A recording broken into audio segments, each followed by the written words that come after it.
What a weekend for the green and gold. There was a bit of everything. Late inning heroics with some clutch hitting. The starters controlled the tough Yankees lineup, and the bullpen picked them up with some perfect relief innings.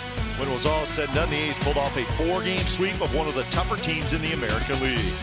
Tonight, the challenge does not get any easier as another talented team comes to town, the Houston Astros. Houston has the best record in baseball, and with a solid mix of youth and veterans, they are a very tough team to beat. The A's are hot, and the Astros look to continue their great season. Game 1 of 4 is next.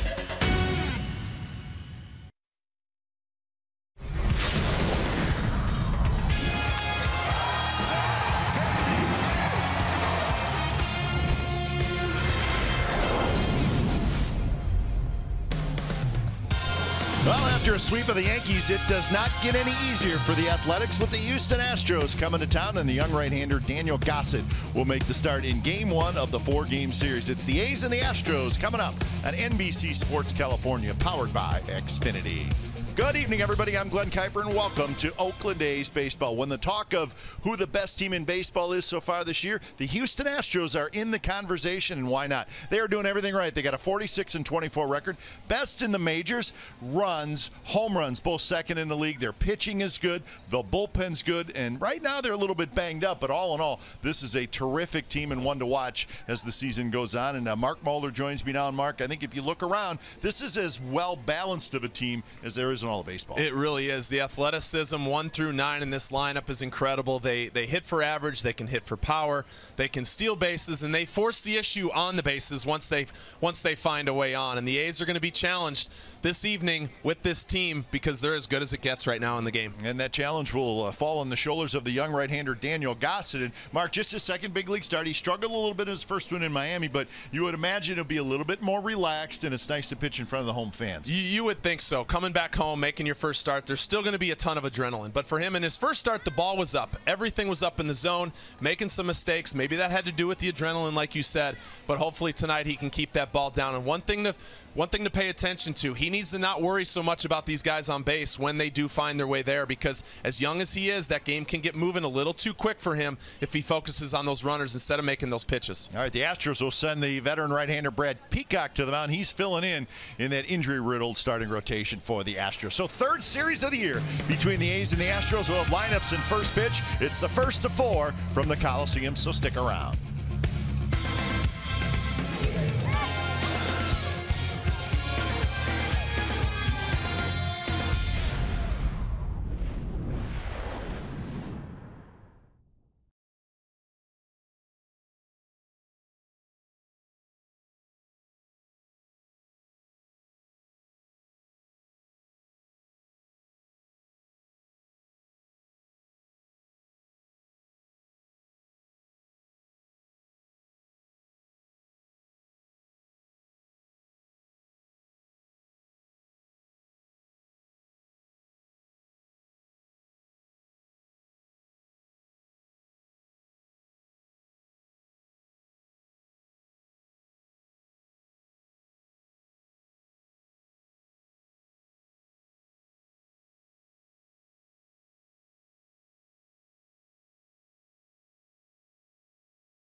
California is brought to you by Southwest.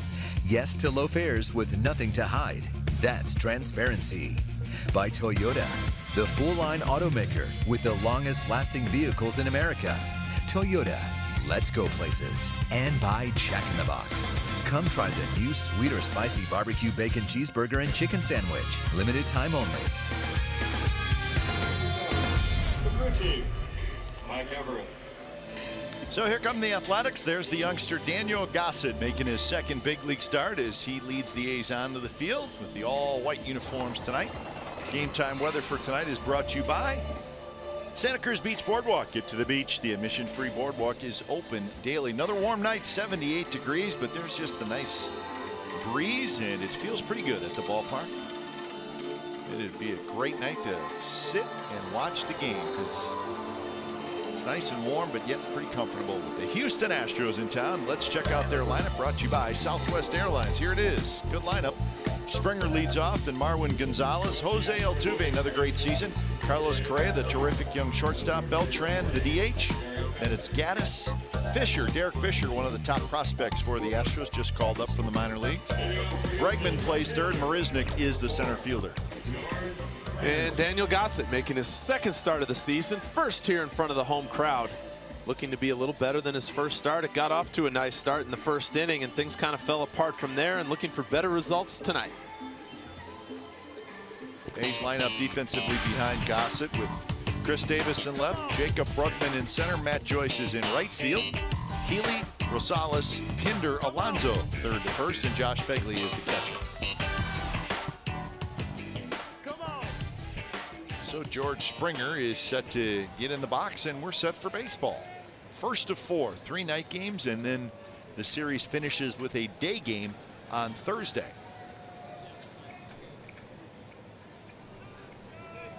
So Springer, Gonzalez, Altuve, the top 3 hitters in the Astros lineup. And the first pitch of the game is in for a strike. Watches.com, first pitch, 7:07. There's the Sun Field in right field as always.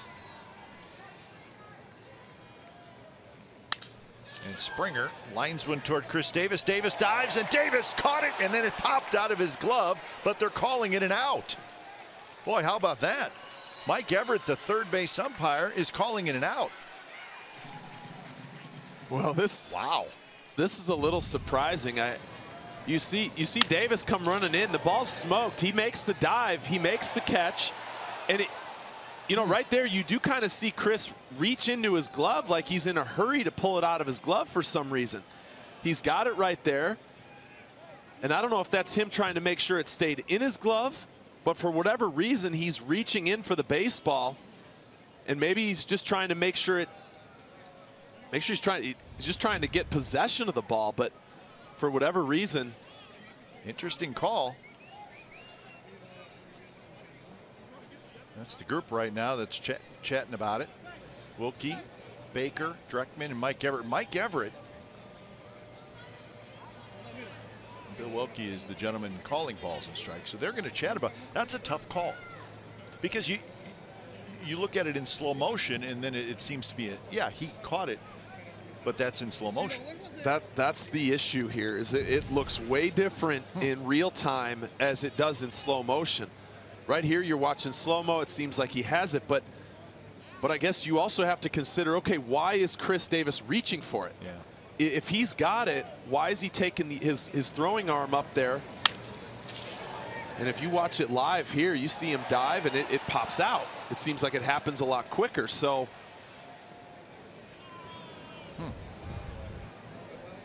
So they are going to look at it.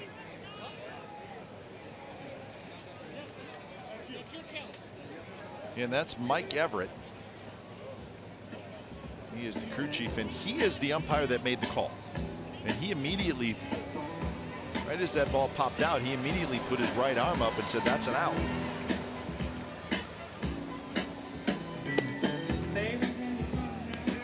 So this is a Astros challenge, 2 pitches into the game.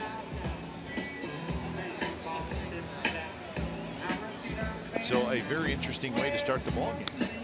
Well, and lots of times for these outfielders, they have such big gloves that sometimes when they catch one in the glove that starts to roll out, it's a larger glove, and you sometimes can't feel it with your hand. And I'm kind of thinking that's why Chris Davis panicked with this throwing arm, trying to make sure it stayed secure in his glove. Kind of seems to me if his glove hand doesn't come around and he just slides and holds his hand up, he makes that catch. Well, what makes this a difficult call, Mark, is it's not like an out or safe call at first base or second base, where a replay will generally show you if he was out or safe. This is still it's a judgment call, even when you're looking at the replay. So you can compare it. You can compare it to almost, you know, football. When is a guy considered down? When is a catch? Do you have to make a move? You know, I mean, obviously, that it's not the same. So.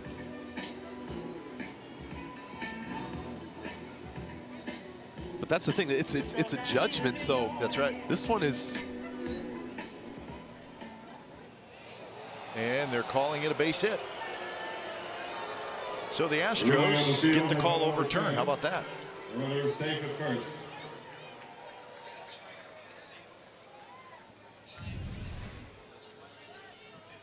So here's the play. The thing is, you can still see it moving in his glove, which I think ultimately is why this was overturned. If it would have been secure in his glove and then popped out when the throwing hand came in, that would be different. Up in the webbing of the glove a little bit. So Springer's aboard with a base hit. And here's Marwin Gonzalez. Gonzalez takes outside. Gonzalez playing first base. He's a switch hitter, having a really good year. 311, 12 home runs, 37 RBIs. But look at the on-base percentage and the slugging percentage.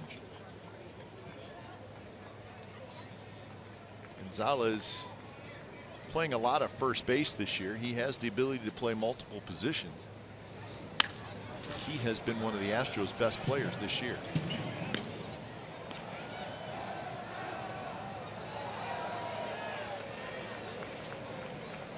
Astros are playing in their 70th game. 71st game. And he's played in, this will be his 57th game. So he's out there quite a bit.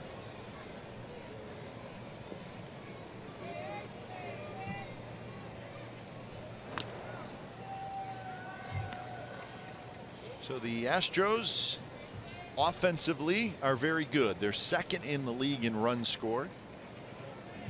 They're second in home runs. They're 8th in the American League in stolen bases, but they have the ability to steal bags when they have to.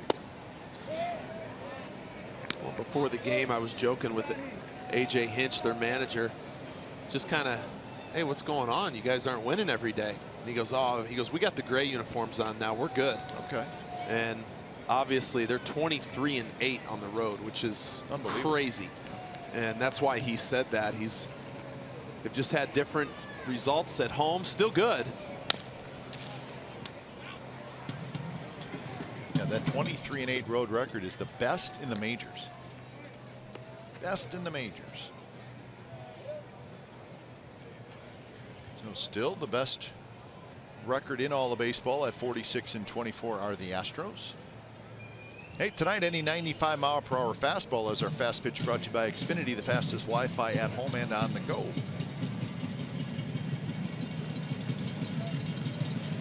2-2 to Marwin Gonzalez with Jose Altuve in the on-deck circle.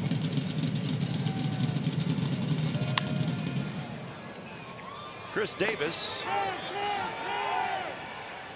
over a few steps. He's got it. Springer tags up. Springer's going to try for second, and he's safe. So give George Springer credit. He knows the scouting report, and he immediately hustled back to tag up, and he gets in scoring position. Second baseman, number 27. Well, the second this ball was hit, he sprinted back to first base. He knows Chris Davis doesn't have the best arm. And for Davis, when you don't have a great arm, you got to get rid of it as soon as possible. He hit the cutoff man, but I mean, that's a throw. You gotta throw it right to second base when that guy's going. You can't worry about hitting a cutoff man there. You got to get behind that and make a good strong throw. So here's Jose Altuve.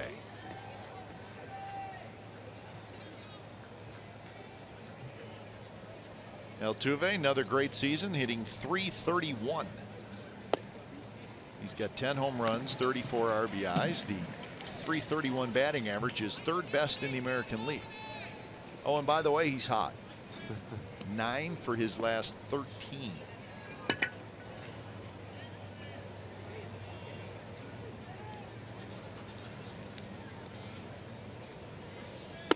That bends it back out of the way. All over the leaderboard in the American League is Jose Altuve. Third in hits, third in on base percentage, sixth in OPS. Got 20 doubles. Sixth in the league in runs scored. He's like that each and every year.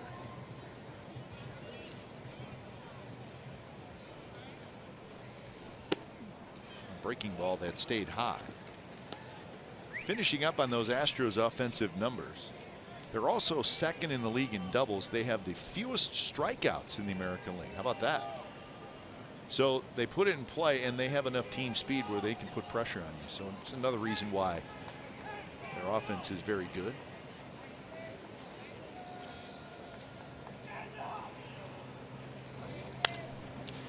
That one slapped foul.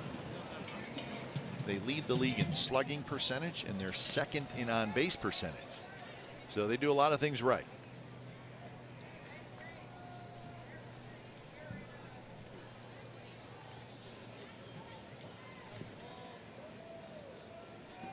So 2-2 the count with Carlos Correa waiting in the on-deck circle.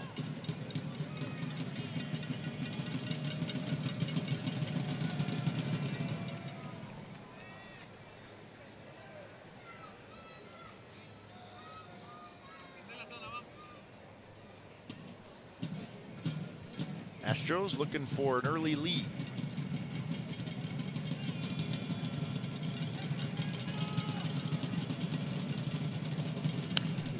Another foul ball. This one just below the second level. Well, and for Bassett with Springer, he's obviously a stolen base threat. But right here with 2 strikes with Altuve, you'd think he's not going to want to distract Altuve. So you want to keep him close, but you can't pay too much attention to him. You gotta focus on making a pitch. You have too good of a hitter at the plate right now.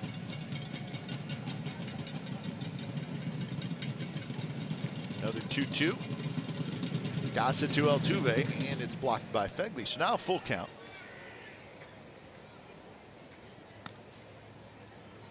Guess you don't have to give in to Altuve, but even throwing him a pitch 6 inches off the plate is not a problem for Altuve because he'll hit it. He'll line it into right center field. He does. He swings at just about anything. And he can barrel that too. He's a good bad ball hitter.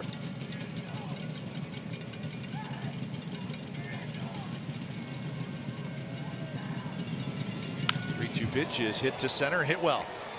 Bregman's getting back there though. He makes the catch. Springer tags. Springer's going to try for third, and he will make it. So Altuve hit it deep enough that allowed Springer to get to third. Batting in the 4th position, shortstop, number 1. Well, a pitch up in the zone. It's just a cutter, slider. He kind of throws a little bit of both, leaves it up. Altuve hits it good, but not good enough to get over Bregman's head, and Bregman with a good strong throw, but unfortunately Springer, one of the better athletes in this game, as much speed as he has, easily able to get into third base. Pitchcast is brought to you by Penn Fed Credit Union. So 2 outs for Carlos Correa. Carlos Correa hitting .304. 13 home runs, 43 runs batted in. That .310 average is 10th best in the American League. .304 average is 10th best in the American League.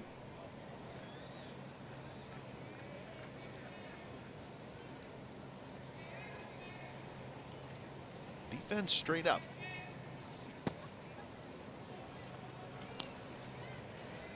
That fastball there from Gossett, it's going to be an important pitch, especially to get in on some of these right-handed hitters. He throws a couple different breaking balls. He can change the speed of his cutter. It's more of a cutter than it is a slider, but he can change it anywhere from 83 to 87. Good pitch there, 84 miles an hour. And that's it right there. Down and away. He'll mix in a curveball from time to time. Change up more effective against lefties. But if he can establish he can throw that fastball in the inner half, it's just going to help that slider away.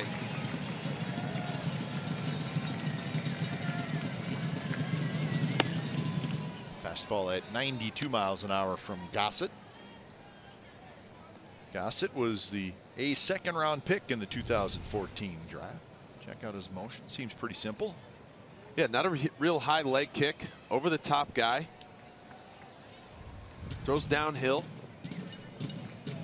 Exmo brought to you by Cache Creek Casino Resort. Swing and a miss. He struck him out.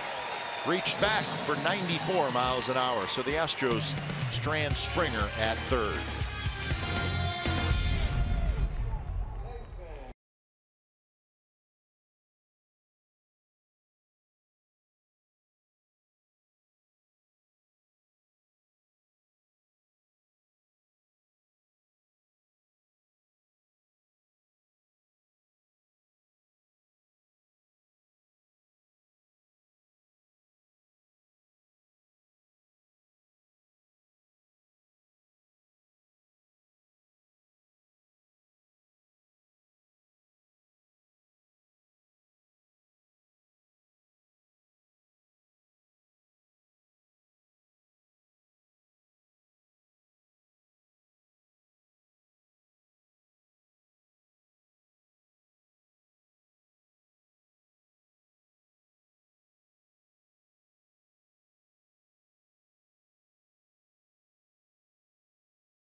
Brought to you by Southwest Airlines. Joyce Pinder-Lowry, Davis Alonso Healy, Bregman, Fegley, Rosales. That's your Oakland A's starting lineup. And Brad Peacock making the 6th start of the season. Started the season in the bullpen. You see the record 3-1 and the strikeouts. That's what jumps out. 58 strikeouts in 39 innings. Something the A's, he's got good stuff. Fastball, curveball, slider, change. Astros defense has Derek Fisher in left field, Jake Marisnick in center, and George Springer in right. Bregman, Correa, Altuve, Gonzalez on the infield, and Evan Gattis is the catcher. So Matt Joyce steps in, bottom of the first. He's trying to carry that momentum over from a 4-game sweep of the Yankees over the weekend. Quite a weekend. The Athletics played great. So the A's 31-38 on the year. Game number 70 being played tonight. And a very good 22-13 record at home.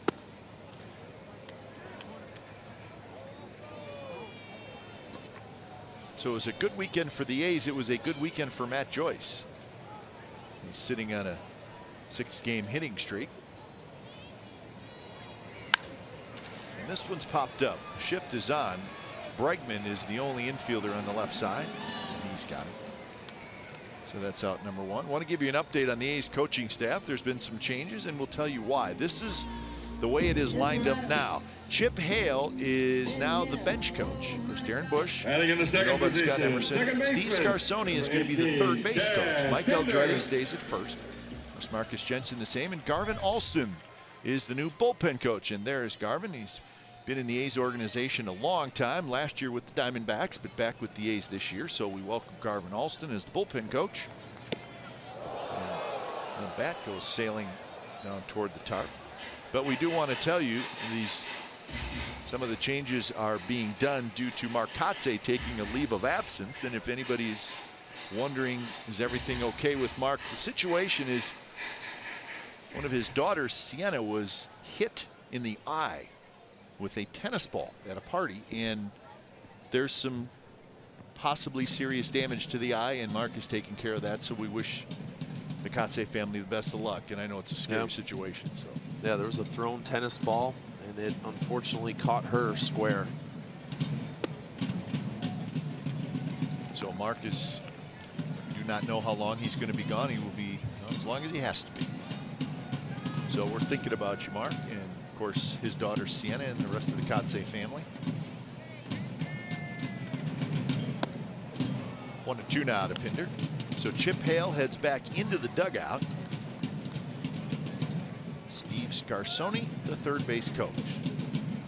There's Chip.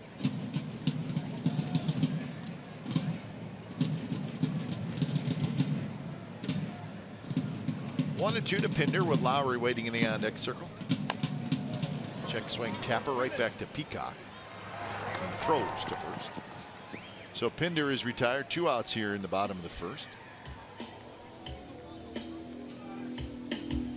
And that'll bring up Lowry. Lowry's DHing tonight. Lowry. Hitting .287 with 8 home runs, 24 runs batted in.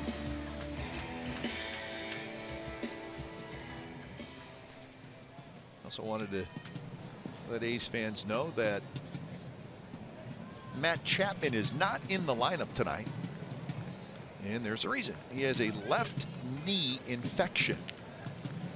It sounds like Mark, he woke up this morning and the knee was extremely swollen. Yeah, I was in the clubhouse and I talked to him, and he kind of said yesterday after the game it was just a little sore and a little red, but he was okay. And he woke up this morning and it ballooned up on him, and he went to go see one of the doctors and said he was fortunate that he got it taken care of that quick. Otherwise, it could have developed into something worse and possibly ended up in the ER. But his legs, his knee and calf are all wrapped up right now. And, he was hoping it was just hopefully going to be a few days on antibiotics, and hopefully it'll get rid of it. So we'll keep a close eye on Matt Chapman if he does indeed play in this series. So 1 and 2 to Lowry.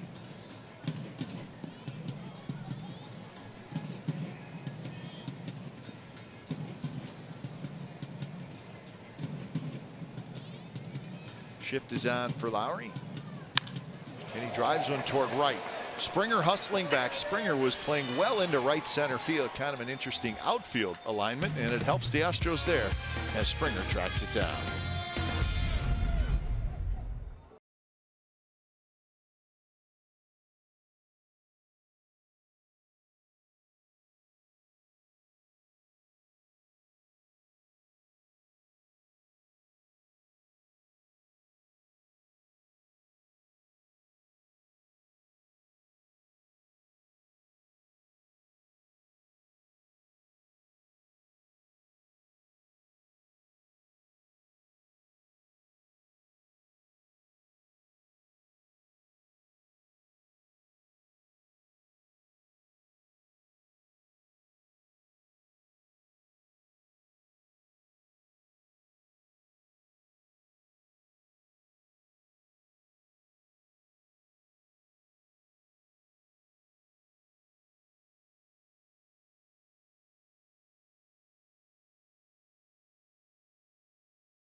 from the Coliseum.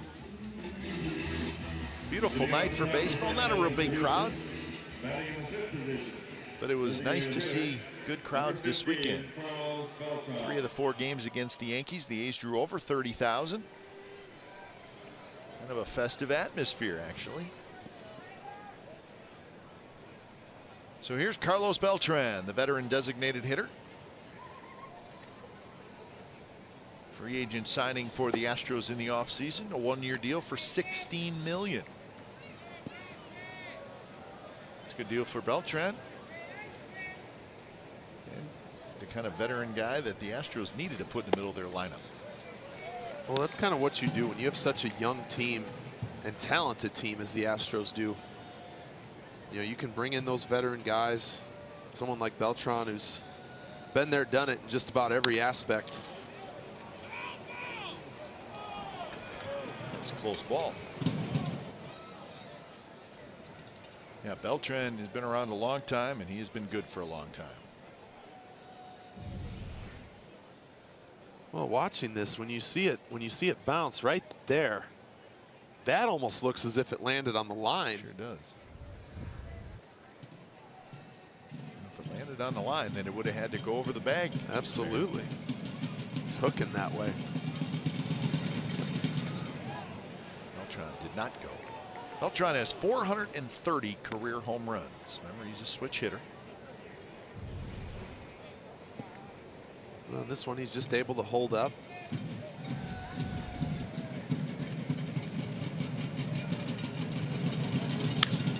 Shoots that one to left field, but foul. This year, Beltran with 9 homers, 30 RBIs.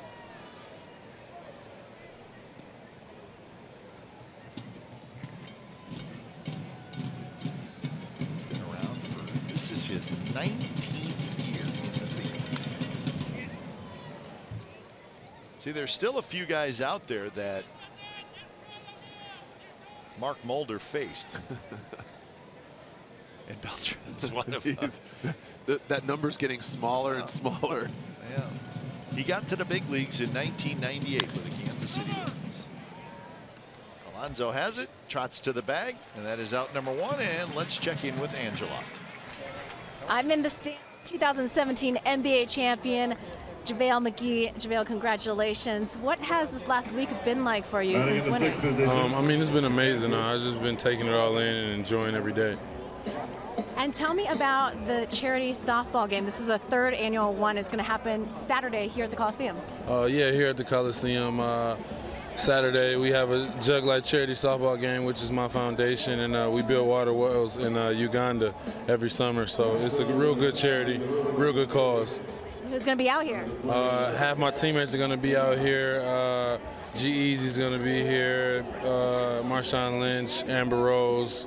So I got a lot of, it's pretty star-studded. It's going to be a good time. And tell me, how was your first pitch?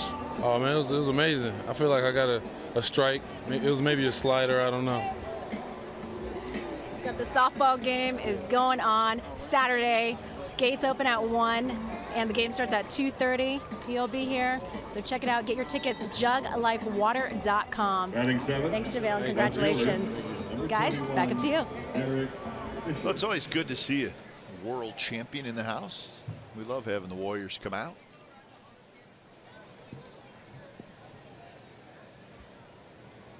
See, he's smiling. God, the Warriors are good. I'm so glad. Look at smiling.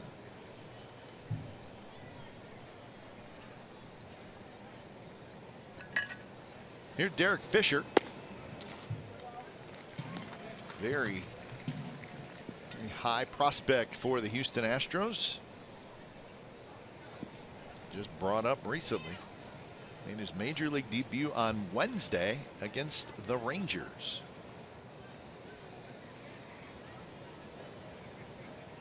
Derek Fisher. So let's check out McGee's first pitch. We have to rate it. That's just what we do up here. All right, let's see what we got. Tall guy, yep, tough to keep the delivery together. Downward angle. All right, very nice. Short arm action, kind of stepped towards the first base dugout a little, but hey, a strike's a strike. Well, sometimes if the ump's calling it down, that's a strike. He's going to have downward tilt to his pitch because, well, he's 7 foot tall.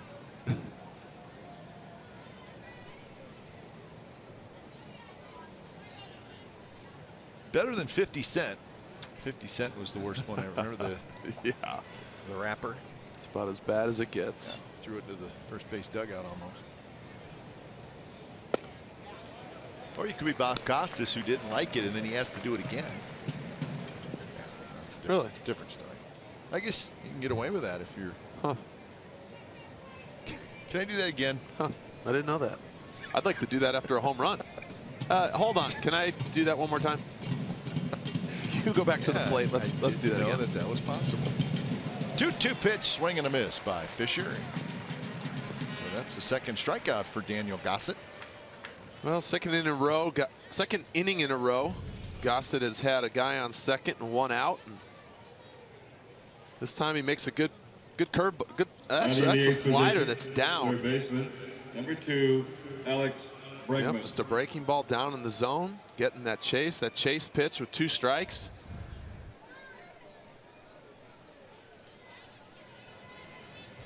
So 2 away with Evan Gattis at second after the double.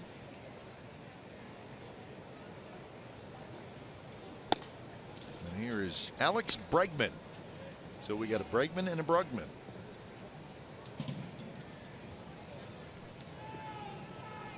Bregman 244, 7 home runs, 23 RBIs. Young third baseman, part of the group of terrific young players for the Astros. Broken bat, grounded to third. Healy scoops it up, throws across, side retired. So another stranded runner in scoring position for the Astros. Bottom of the second coming up. Chris Davis will lead it off.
Night home game. Ballpark gates now open at 4:30 p.m., 1 hour earlier than usual, to allow fans the opportunity to watch the A's take batting practice.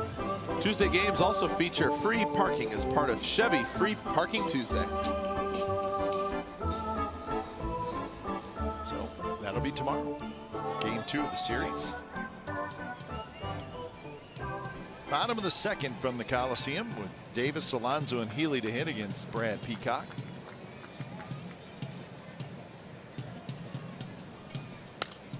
Davis goes after the first pitch, hits it high and foul.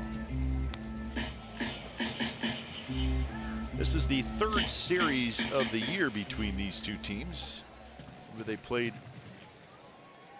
very early in the year here at the Coliseum. The Astros won the first 2 games of that series, and then the 3rd game was rained out. A's then went to Houston, was at the end of April, and the Astros won 2 out of 3. So So the Astros have won 11 of the last 12 meetings between these two teams. This year the A's 1-4.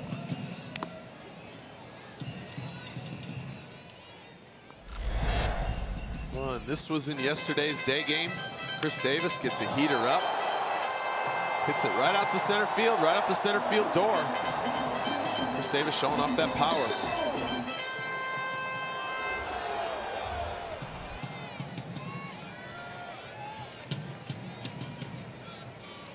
Peacock had a 3-up, 3-down inning in the first.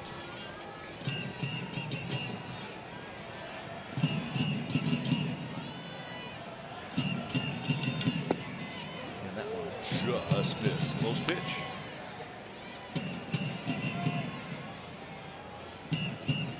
Good look at the home run leaders in the American League. Springer tied for third. Chris Davis with 18, tied with Gallo and Moustakas, and then Alonso and Healy at 17. We're seeing some of the big boppers in this game.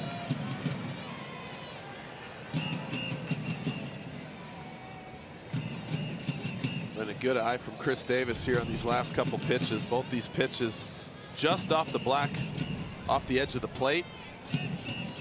Good pitches from Peacock, though. And now he misses inside, so it's a full count. Peacock in his last start had 10 strikeouts in 4 2/3 innings.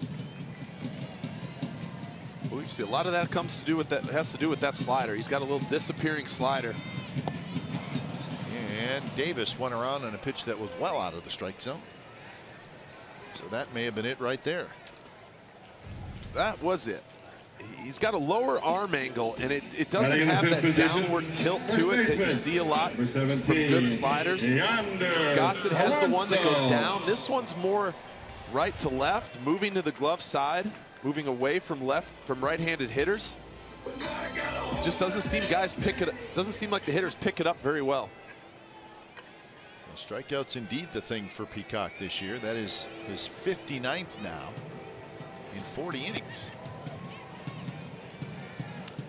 Don't recall him ever being a big strikeout guy.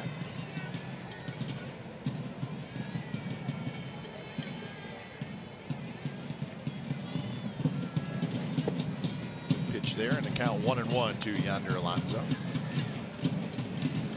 Peacock in his big league career has never had more strikeouts than innings pitched in any season. That one is lined toward right, and Springer can't get it. He does play it on a hop. He gets it in quickly. Springer has a very good arm, and Yonder Alonso has a 1-out hit. Well, this one, Alonso gets that hanging curveball. This one a little slower. Alonso's all over it, drives it to right field. Watch how quickly Springer gets to this ball. As hard as this ball's hit, you're thinking double down the line. And not only does he almost consider diving and trying to make a catch, but his athleticism, he's able to field that on the hop as close as that hit to him. That's not an easy play. And then turning and making a strong throw into second to keep Alonso at first. But Mark, we've talked about plays like that a couple times. We did over the weekend. When it's a good time to dive, when it's not. Yep. And I thought watching Springer there, that's where you saw him. He made a decision not to dive. Yep. He was going to dive, and then he said, you know what, not worth it. Pulls the runner at first, keeps a double play in order. And maybe he just wasn't quite sure enough that he was going to have a real good chance to catch it. Well, it's in between. It's obviously an in between. He doesn't know if he's going to get it. Chances are I don't think he would have. But if that ball gets by him and he dives, Alonso's standing on third base. Yep. And now you're putting your team in a hole. You're putting Peacock in a hole. And with 1 out, you keep that ball in front of you. You keep Alonso at first, and you still have the double play in order, and you have a better chance of not letting a big inning happen for the A's. 2-1 the count to Ryan Healy. Healy was 17 home runs, 42 RBIs. Tapped at the plate.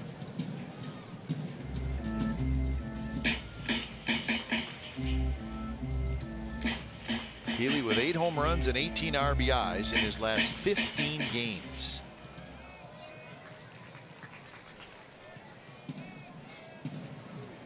He's now 3rd in the American League in total bases, tied for 3rd in extra base hits, tied for 8th in home runs. Putting together a terrific season, young Ryan Healy. The batting average up to 284. And he chases that time. And that's strikeout number 2 for Peacock. Well, Peacock going back to that slider. 7.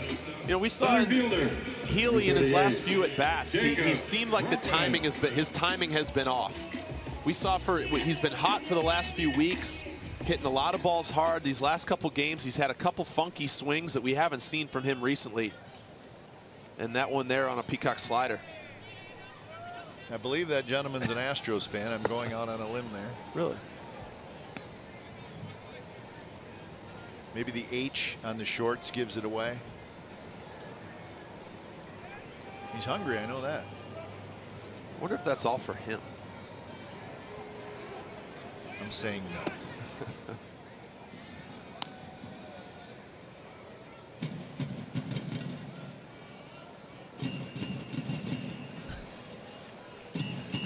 Don't spill. I was just going to say, wait for something to end up on some fan. Strike to Jacob Bregman. Bregman at 273 with 3 RBIs. 9 hits and 33 at bats. 9 singles for Bregman.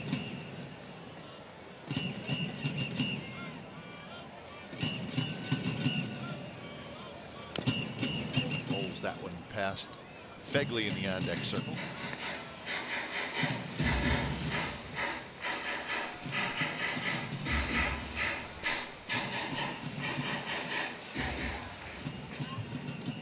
So 1-2.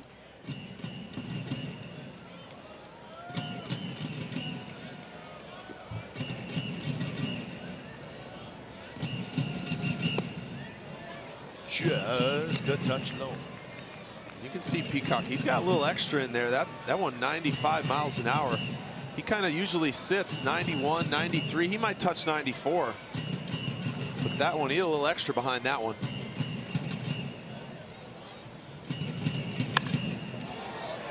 To right field. Springer spinning around. Now settles underneath it. He's got it side retired. Alonso stranded.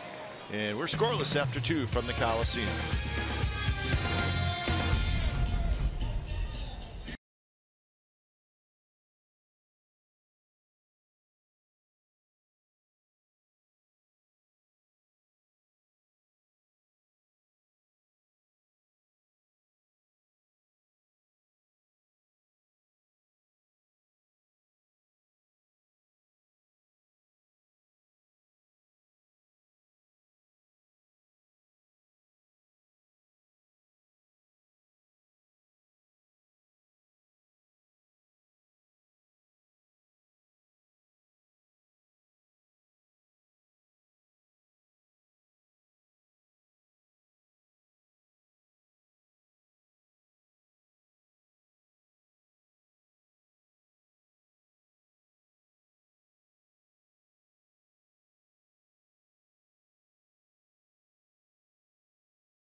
Brought to you by Frost Brewed Coors Light. Let's talk about the 4-game sweep of the Yankees. All 4 wins were in comeback fashion. Only the second time in Oakland history that they swept a 4-game series, with all the wins being comeback wins. Got to go back to April of 1977 versus the Angels. Also the first 4-game sweep in Oakland since 2014. That's when the A's swept the Blue Jays. So it was indeed quite a weekend.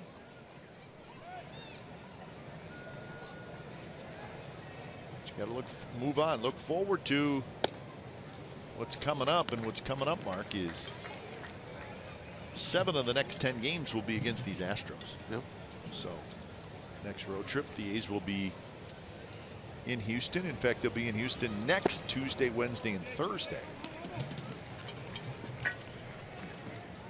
So they'll find out how they fare against this very good Houston Astros team.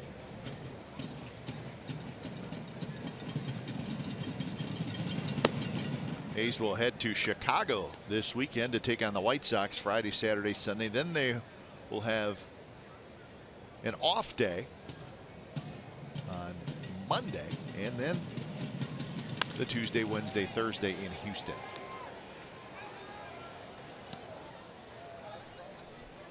That's Yuli Gurriel. I don't know what the name of his hairdo is, but he woke up on the wrong side of the bed. Maybe. Maybe it's intentional. Maybe it's something. I tell you. 2-2 to Jake Marisnick. Marisnick, 258, 8 home runs, 16 RBI.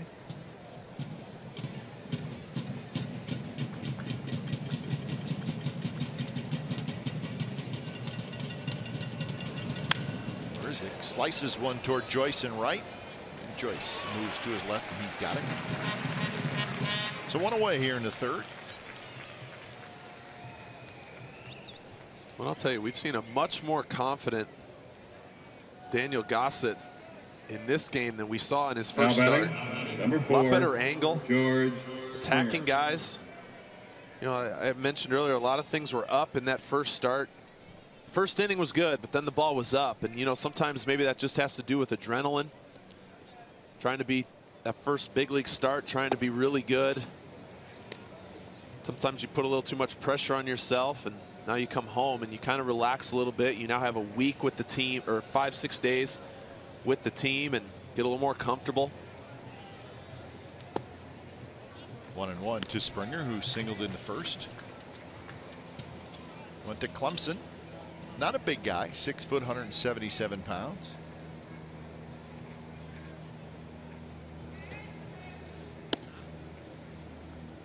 Four seasons in the minor leagues for the A's before making it to the big leagues.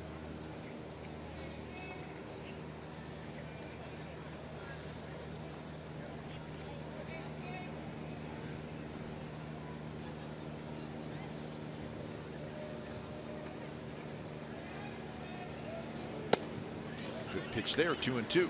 See, one thing we've seen from Gossett so far is the changing speeds on that slider.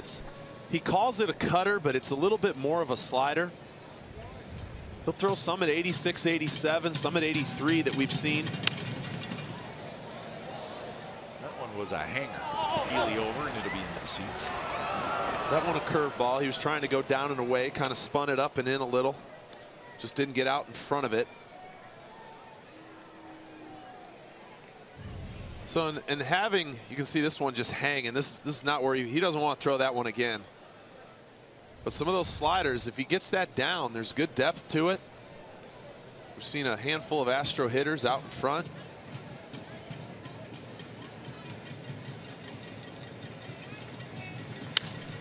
That one's hit into the air and hit well. Right field. Joyce is back. Just enough room, and he makes the catch. So 2 outs. Here's a look back at that start Wednesday in Miami, his major league debut. And he off to a pretty good start. He did. He retired the side in order in the first inning. And that's what happened. I was watching that first inning, and things were going great.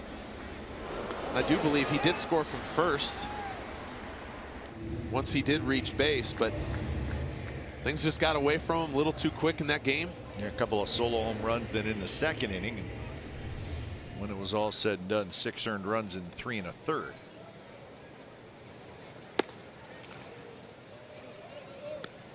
But better tonight. He's given up just a couple of hits, a couple of strikeouts.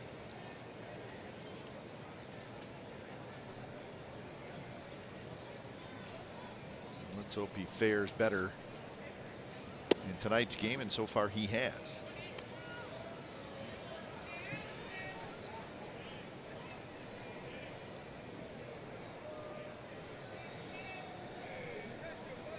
Two 2-0 to Marwin Gonzalez, who hit a fly ball to left field, and he rips one towards center.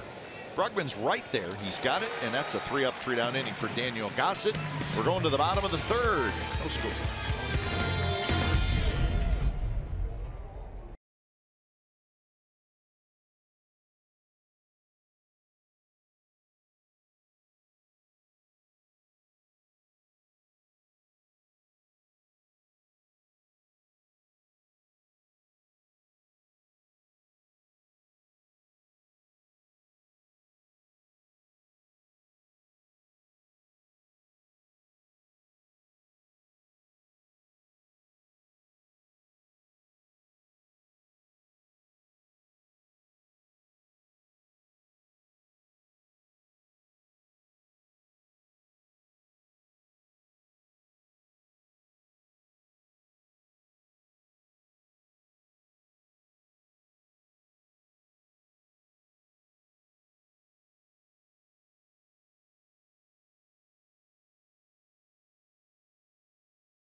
On NBC Sports California is brought to you by Airport Home Appliance. It's back.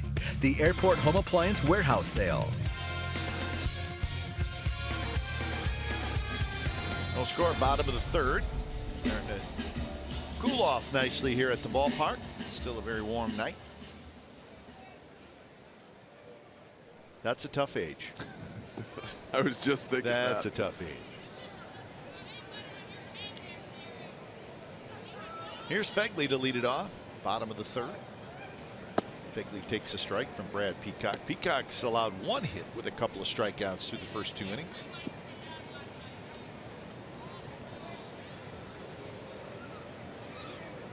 Fegley getting a little bit more playing time lately. Taps this one toward Bregman, the third baseman, and throws across the diamond, one away.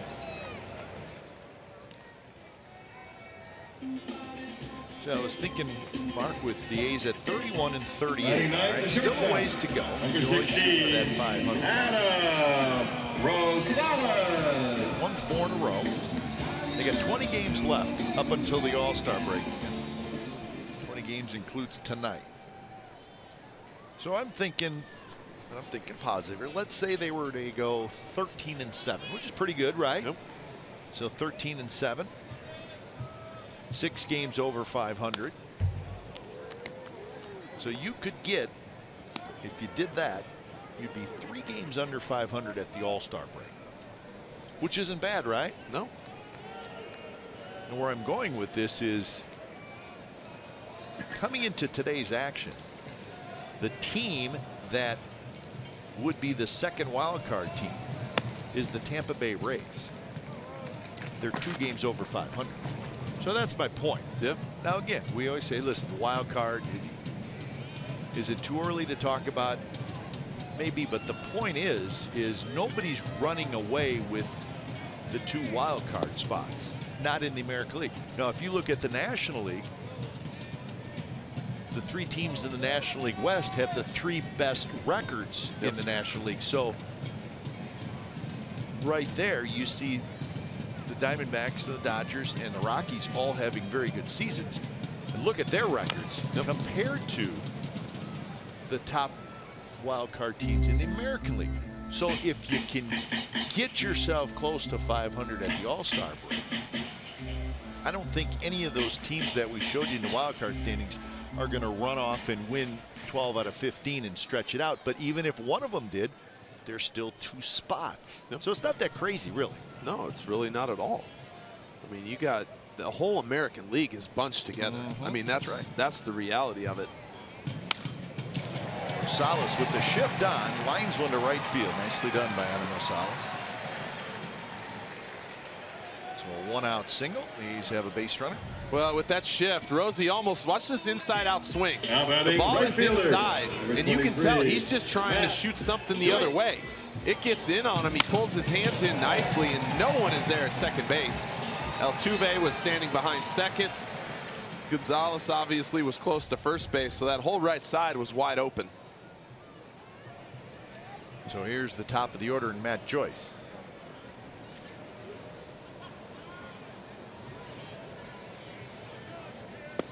So all I'm saying is, granted, it's a long shot and there's a lot of work to be done. But if you continue to play good baseball leading up to the All-Star break, you will not be ridiculously behind when you start the second half. Well, and you said what, 13-7 is what you said if they win over the next 20 games. I mean, that's essentially winning a series. Win 2 out of 3. That's what I'm saying. You know. Now you're working off a 4-game sweep, but think about 12-8 or 13-7. Yeah. In the rest of the games leading up to the All-Star break. Well, it gets you back in it to where a playoff spot or thinking about the wild card becomes a reality, as opposed to being so far back where you're stuck with 3 months left in the season, or 2.5, let's say, at the All-Star break, to where you're just, well, what are we playing for? Yeah, I mean, that's difficult. Yeah, if you're 3 or 4 games back in the wild card, even though there's going to be a whole bunch of teams involved that are probably going to be about the same amount of games back, that's okay. You're in the conversation. Yep.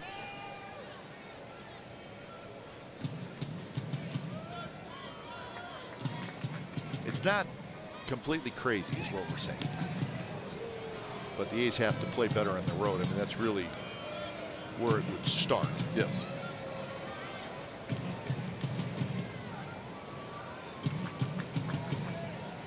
He's got the road trip coming up to Chicago and Houston. And they will finish the first half of the season with a 4-game series at Seattle. So that's 10 more road games in the first half. And I think the whole scenario that we're talking about, they have to play significantly better on the road. If they don't, then I think what we're talking about is not going to make any difference. No, if you're going to lose that many games on the road, it doesn't matter how many you win at home. That's right. So Joyce strikes out, and that's the second out here in the bottom of the 3rd. Well, Peacock goes to the curveball this time. 77 miles an hour. That downward action, you can see, starts it away, gets Joyce out in front.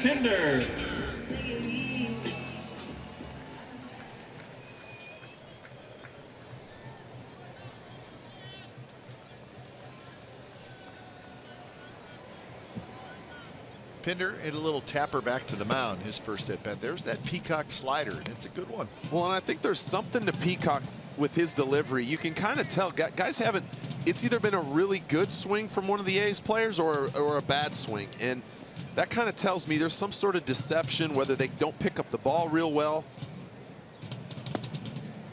Like that. You know, that's just a spinning slider, and you can just tell by the hitter's reaction. It's almost they're second guessing the swing. It's not a full swing. You know, you can see him let go of the Pinder, letting go of the bat right there. For some reason, he's got some little funk in his delivery where guys just aren't picking it up real well.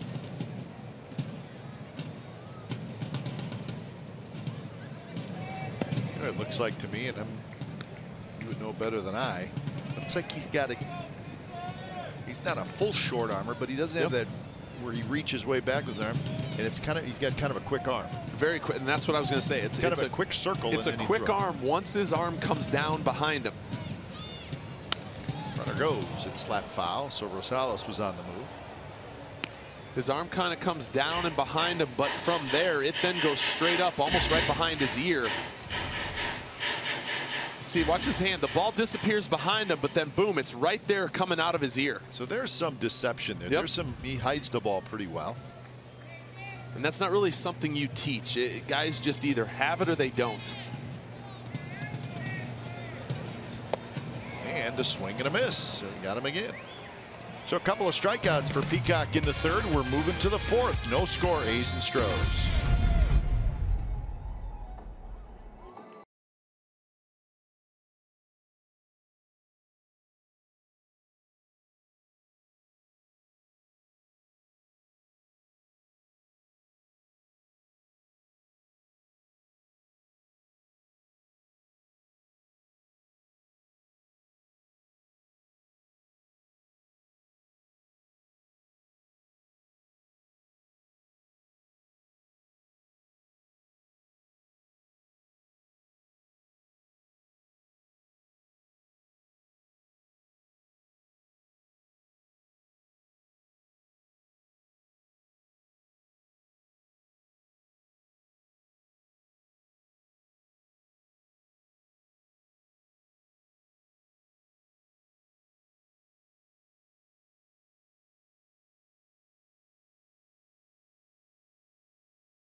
Kelly Johnson and Ray Ratter bring you the best hour of sports talk in the Bay Area. The Happy Hour tonight after A's postgame. Wow.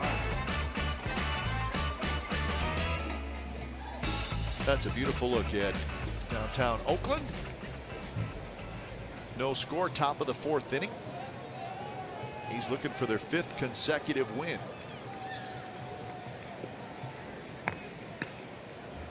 So Jose Altuve is going to lead things off. Swing and a miss. Altuve hit a fly ball to center field in the first.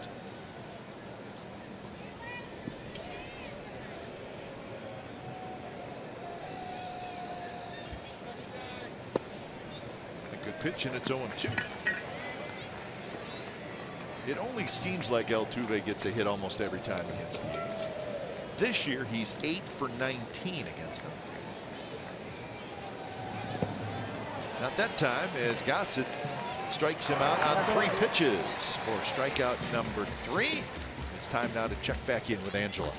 Guys, Marcus Semien was out taking batting practice and fielding grounders earlier. He's been anxious to get back, and Bob Melvin said pregame that Marcus will be sent out on a rehab assignment on Friday to Stockton when the A's hit the road. Marcus said to me that one thing that's been a positive for him on spending time on the DL is that he's able to spend more time with his family and his young son, Isaiah. I had a chance to sit down with him and talk about dad life and parenting for First 5 California, and you can check out that exclusive interview at NBCSportsCalifornia.com.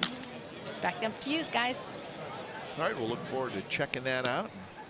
Also looking forward to getting Marcus Semien back in the field. So he's going to be, once the rehab assignment starts, well, then you're getting close, just depending on how long you're on that rehab assignment. Yeah, he kind of told me today that Stockton trip, he's going to be there for maybe a week, and then he said, I said, well, are you good to go then? And he kind of smirked. He goes, I might be going to Nashville. I don't know.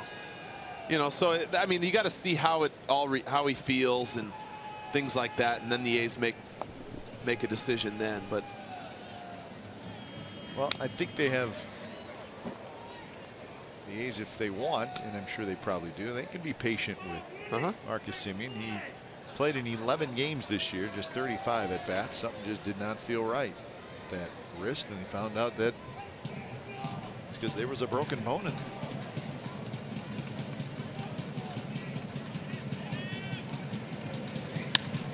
Grounded to the right side. Pinder ranging to his left, and he throws out Correa 2 away.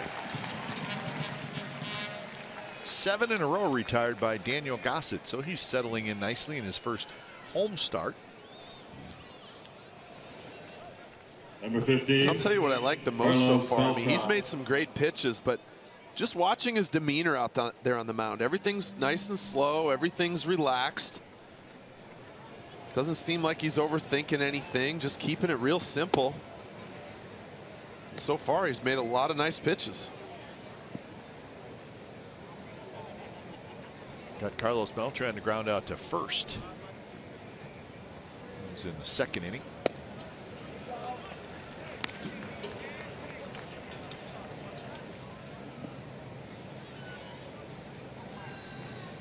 The Astros in the offseason added Beltran, McCann, and Reddick.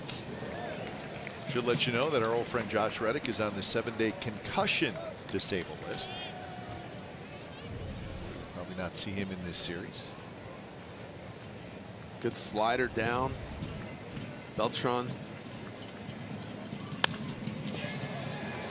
hits this one toward Joyce, who's right there. He's got it. That's a 3-up, 3-down inning for Daniel Gossett. He's retired 8 in a row. Bottom of the 4th coming up.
Guest is back on NBCSportsCalifornia.com. It's brought to you by Max Muscle. Make sure you log on each week as our A's insider Joe Stiglitz talks baseball with players, coaches, special guests, and more. It's available on iTunes, Stitcher, Google Play, and Spotify. And the latest guest is the great one, Steve Vucevic. I have to listen to that one. Yeah, that'd be fun.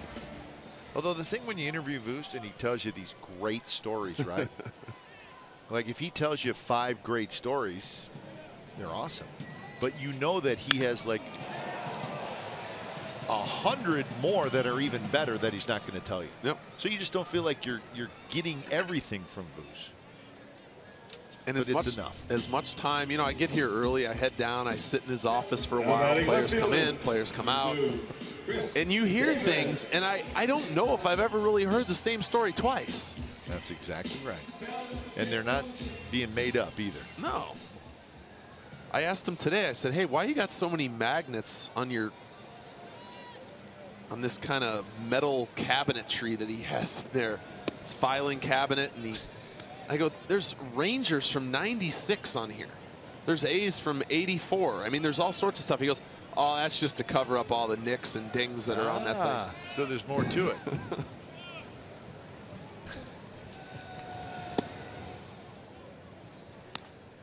He's the best. 1-1 to Chris Davis. Davis struck out in the second inning.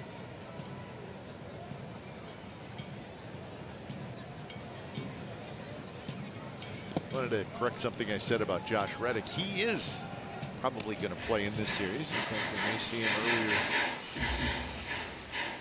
than we think. We may see him tomorrow, and that's good news for the Astros. Good news for Josh Reddick. Is working his way through concussion protocol, as we like to say. So he probably will play in this series. This is how he got hurt. It was last Monday. Well, this ball goes back. He hits the wall, and he said it's not the wall. It was the ground right there. He hits his head. He said he hit his head, and that's what kind of caused the dizziness. Right there. That just made him feel a little uncomfortable.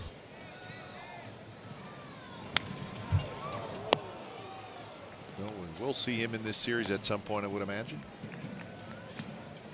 What the Astros are trying to do, luckily for them, they have an 11-game lead in the division. They're just trying to survive until they start to get their starting rotation back.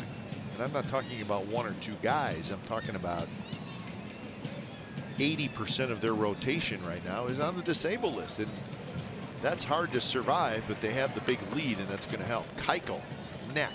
McCullers, back. Morton, right lat. Colin McHugh, elbow. Now they're all working their way. McCullers is probably the closest. His injury was not real serious. As Chris Davis strikes out for the second time. 5 strikeouts for Brad Peacock. Well, as many sliders as we've seen from Peacock, you can see here he just kind of rears back and throws a fastball by Davis. Makes you wonder if Davis had that slider on his mind. Got him with it the last time. This one just able to throw it by him.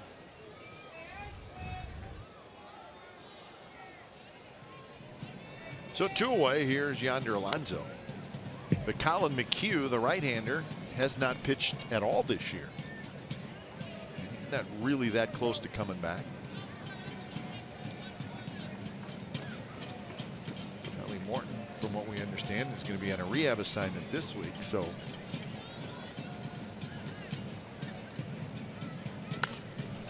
that's 80% of their rotation. The only guy that's not injured is Mike Fiers. So they're using Peacock. They're using a couple of young pitchers.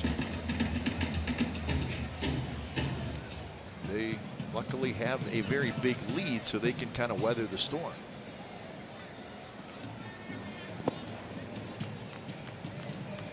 One and 2 to Yonder Alonso. Rangers are the second place team in the West, 11 games back, sitting at 500.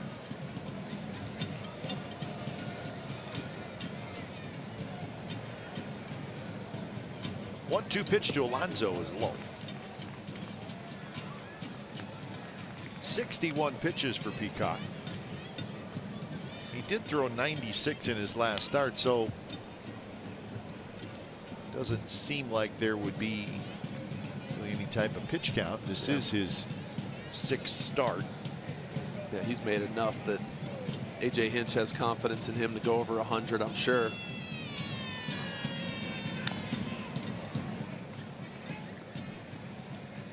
Peacock made 12 relief appearances before moving into the rotation thanks to all these injuries.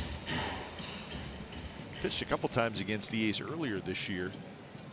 Actually back-to-back games. But those were relief appearances.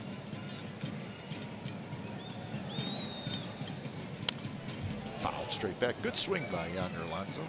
That was a real good swing. Peacock challenged him. He tried going inside with that heater, and that thing came back over the middle, and Alonso had a great swing at this. You can see he misses location. Alonso just missed putting that out in the seats.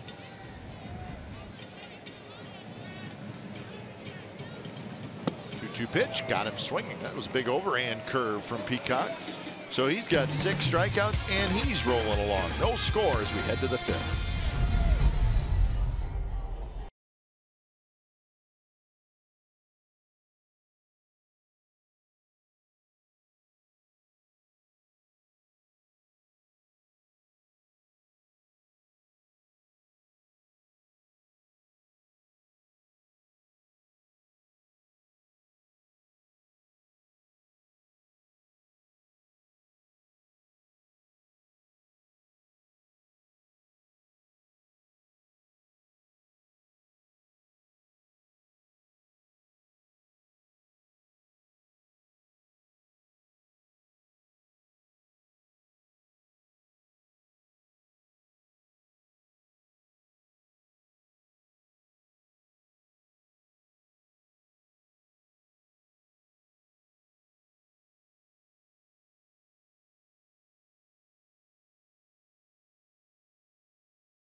Turn back the clock to the early 2000s on Saturday, July 1st. The team will wear black jerseys from the era, and 15,000 fans will receive a dual bobblehead of Miguel Tejada and Barry Zito, presented by New Era Caps. For tickets to this game against the Braves, visit athletics.com/promotions.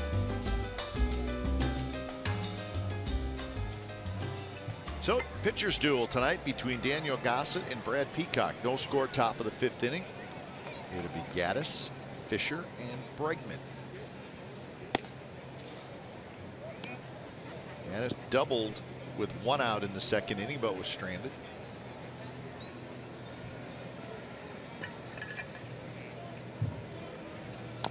Astros had a late arrival into the Bay Area last night. They had the privilege of playing in the Sunday night national game, which kind of strange. It used to be kind of a cool thing. Now teams don't want to do it. Yeah. And it's not that it's all about the travel that night or where you how playing far you're after going. that. Yeah.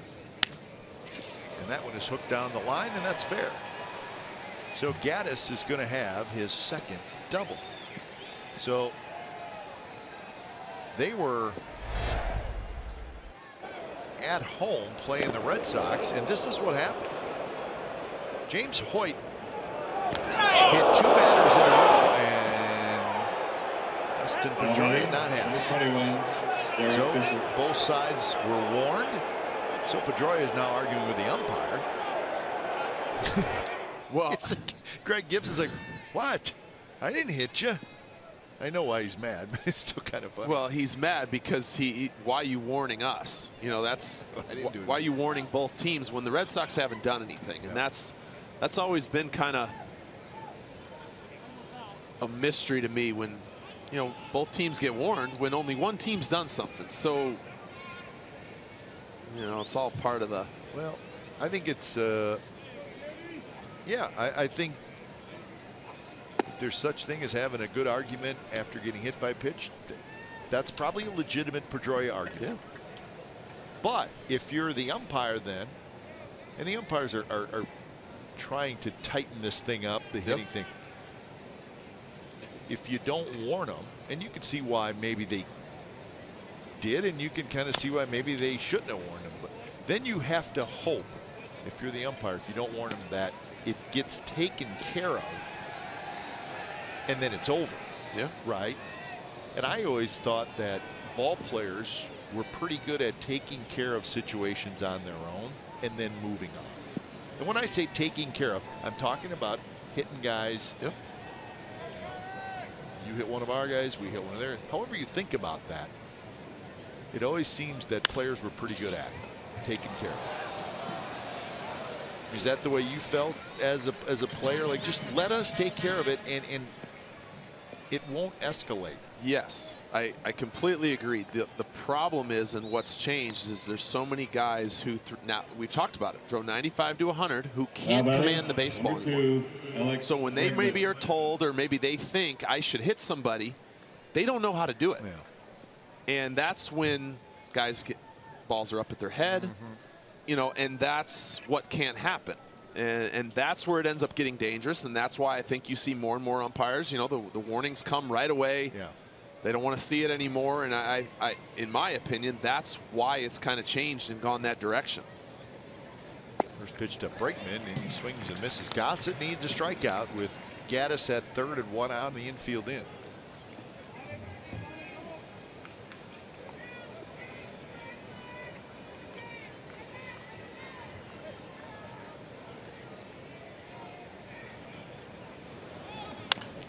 Right back to Gossett.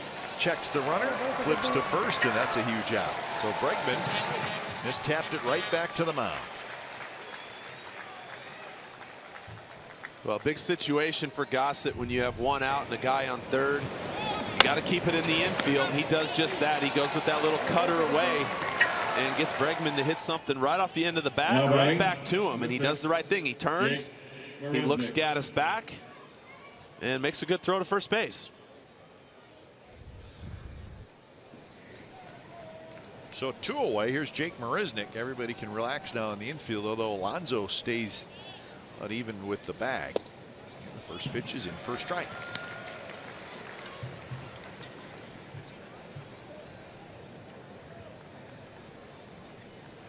Marisnick hit a fly ball to right field in the third.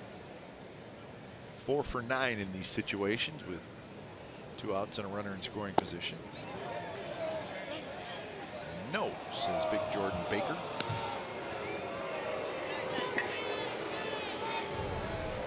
Well, watching this live, I thought he went around, and that's, you know, that's kind of that in between one that we've talked about in the past. It's some umpires call it, some don't.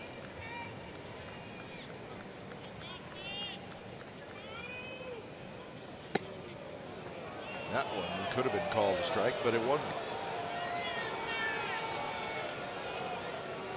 I'm pretty sure this pitch wasn't up. If anything, it's just off the plate, which it was.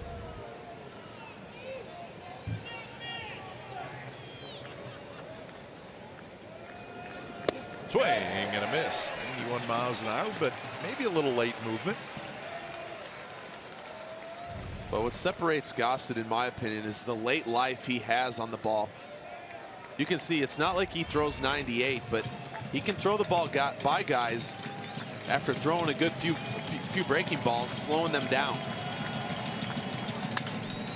That one's hit to center, and it's hit well. Bregman's back, and it is gone. Marisnick with a long home run, and the Astros lead 2-0.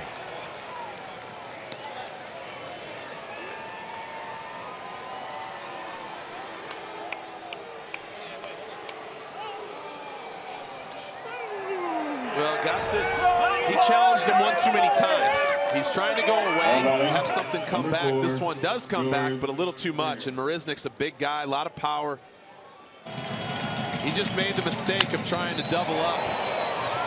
He threw one by him on the pitch before. You're feeling good about yourself. You overthrow it a little. Think to yourself, I'm going to throw this one by him too. And when you overthrow it a little, it comes back over the middle, and he made him pay. So Marisnick's 9th home run of the year, give him 18 RBIs.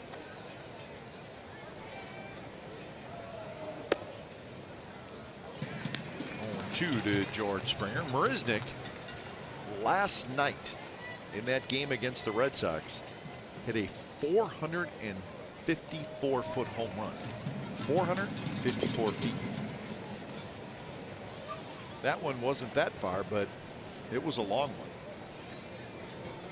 So Marisnick, last couple of years, has really been known more for his defense, but a little better offense this year. With Reddick out, he's getting a chance to play. Look where Marwin Gonzalez is standing on deck. I mean, he's almost behind home plate. Yep. You don't see that very often. So a 2-run homer for Jake Marisnick, and the Astros take a 2-0 lead as we head to the bottom of the 5th.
Is your #1 mobile app for live A's baseball. Stay connected with a fully customizable experience. Get A's home screen icons and app features, as well as game day, live game video highlights, radio broadcast, statcasts, news, and more. Download MLB.com at bat today. So the A's now trailing 2-0, bottom of the 5th inning. Brad Peacock has been good. He's got 6 strikeouts in the first 4 innings. Struck out 2 in the 2nd, 2 in the 3rd, 2 in the 4th. He's retired 5 in a row, and 4 of those 5 on strikeouts. So it's been a tight little slider that he throws that has been tough on the A's.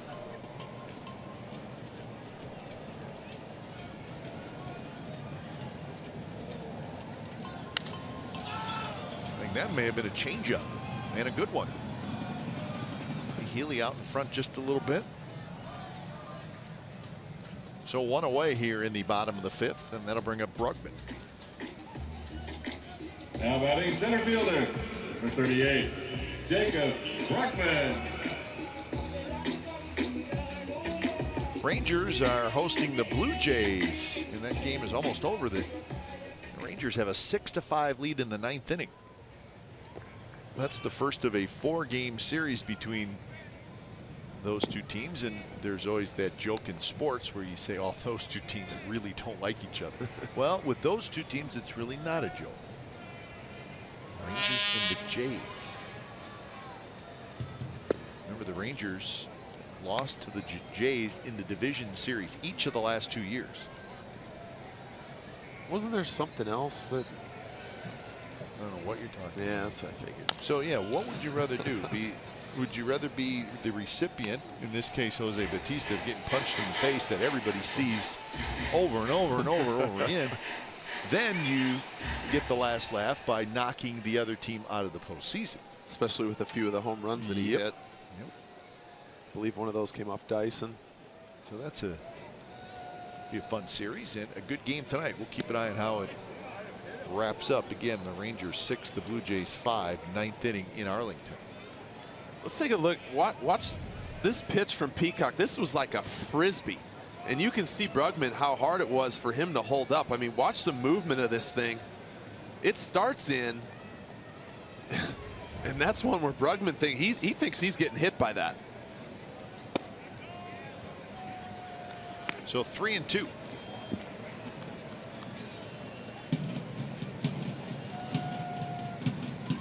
Quite a few sliders to right-handed hitters. No surprise there. Will he throw it to a left-handed hitter?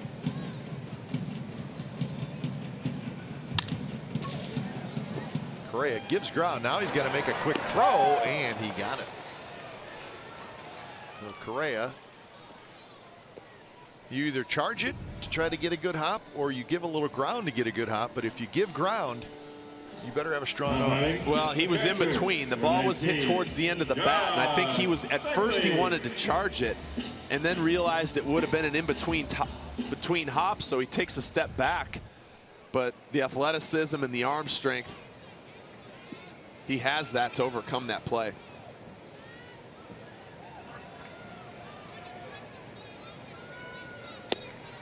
So 2 outs. Here's Fegley. First pitch to Fegley. Tries to hold up. Can't do it.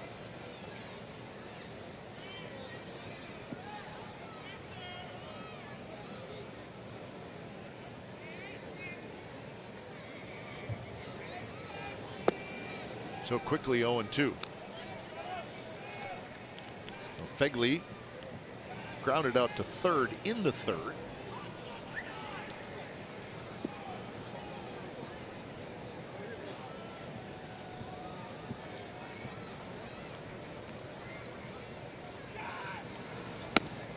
Close pitch with a fastball, 91 miles an hour. A little bit of good pitch by Peacock, 0-2. Wouldn't be surprised to see him go back to that slider here. He's going to go fastball away. And he misses. 2-2. And that's just one. He might have had Fegley looking off speed there. He tried to throw a heater by him and just overthrew it.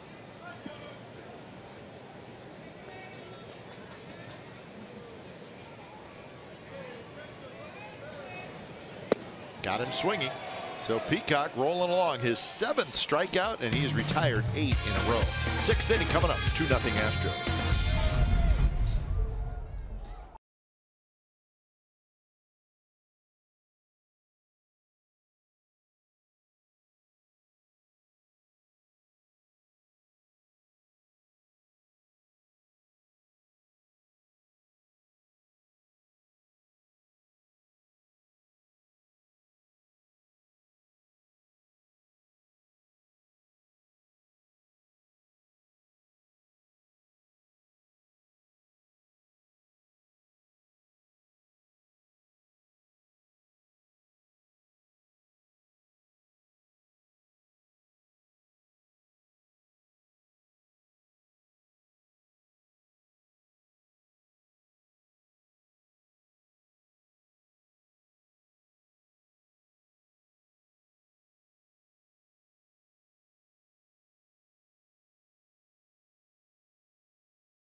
A's Baseball on NBC Sports California is brought to you by Provident Credit Union Super Reward Checking.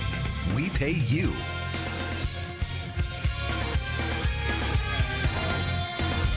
Astros 2, A's nothing. Top of the 6th inning. Astros got a 2-run homer from their 9th place hitter, Jake Marisnick, in the 5th. So those are the only runs in the game. Good looking sweatshirts there by those youngsters. See, I told you it would cool off a little bit, and it has.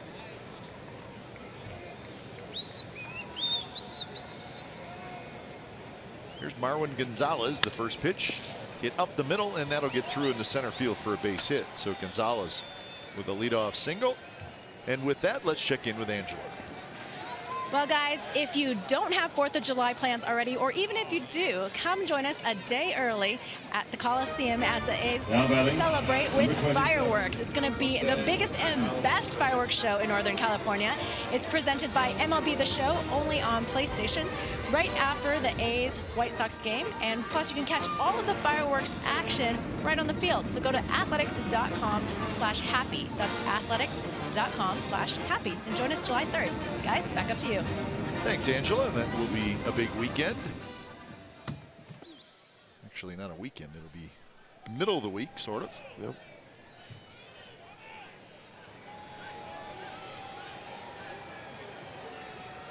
So now you got to face Altuve with Gonzalez aboard. So this is where it gets a little scary, and this is where the Astros kind of do their thing. They have just enough speed to do some damage. Guys who go gap to gap, guys who can hit the ball at the ballpark. And that one is drilled toward Matt Joyce. Joyce hustling over, and he's going to get there to make the catch. So Altuve hit that ball well.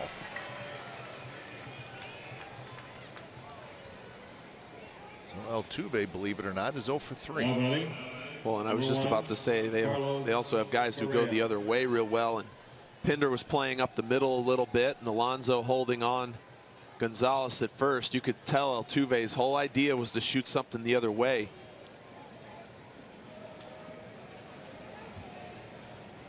Yeah, maybe you think about the Astros and what you just said. Maybe they're a team that you probably don't shift against as much, because even their power hitters hit the ball the other way.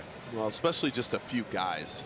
You know, it's Altuve, when he has that hole on the right side, there's times when he's going good where he just wears it out.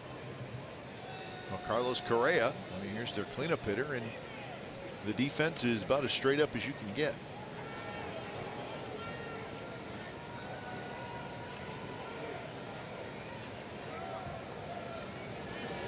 Correa lines one right center, and what a jump and what a play by Bregman. He gets it back in quickly, and that's a nice play by the young center fielder.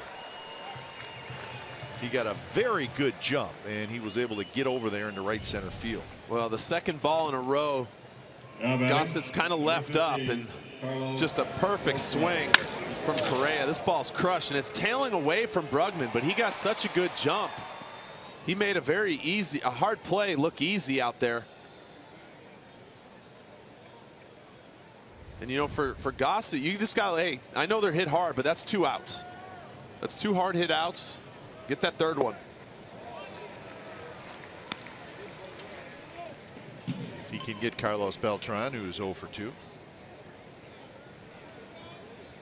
Ground out to first and a fly ball to right for the veteran designated hitter.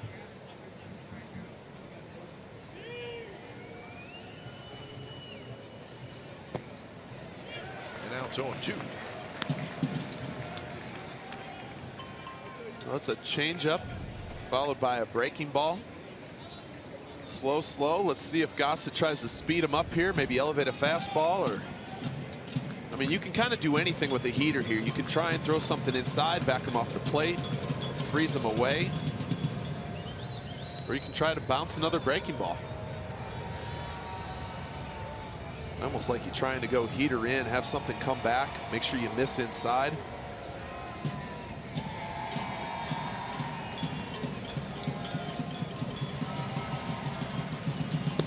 And a breaking ball on 0-2. Beltran strikes out, and the leadoff single does no damage. Bottom of the 6th coming up, 2-0 Astros.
Brought to you by McDonald's. On this date in 2000, that's pinch hitter Jeremy Giambi, who drives home his brother Jason Giambi in the 13th inning against the Baltimore Orioles.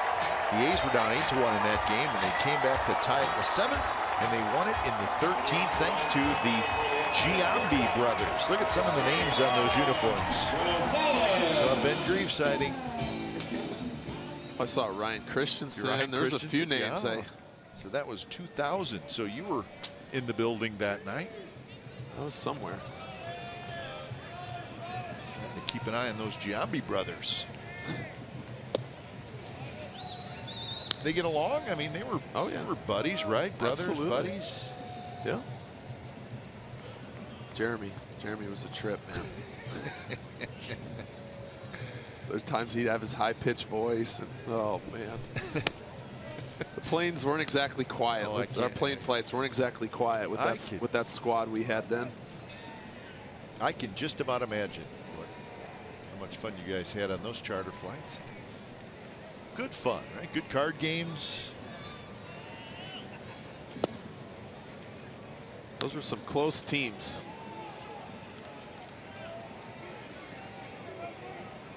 Well, I know you and I have talked about it off the air, how when you guys got to a city and said, all right, let's go to dinner. I mean, it wasn't 6 or 7, 8 guys, right? It's 15 to 20 guys going. There was, I mean, we always had at least 6 or 7, but there were a few times. I remember one in Toronto. I think we had 19 of the 25 that were with us at dinner. And the only reason some of those other guys weren't there is maybe their wives were in town, or they had some family or whatever it might have been. 2-2 pitch is right on the outside corner. Another strikeout for Peacock. He's got 8.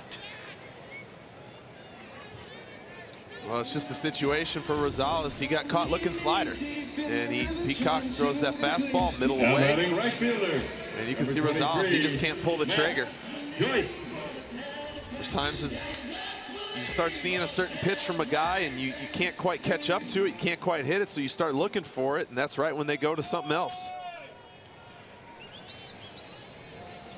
So with a 1 out, here's Matt Joyce. So the A's just cannot get anything going against Brad Peacock. They've got 2 hits. A 1-out single by Alonso in the 2nd, a 1-out single by Rosales in the 3rd. 9 in a row retired by Brad Peacock. And of those 9, 6 have been by strikeouts.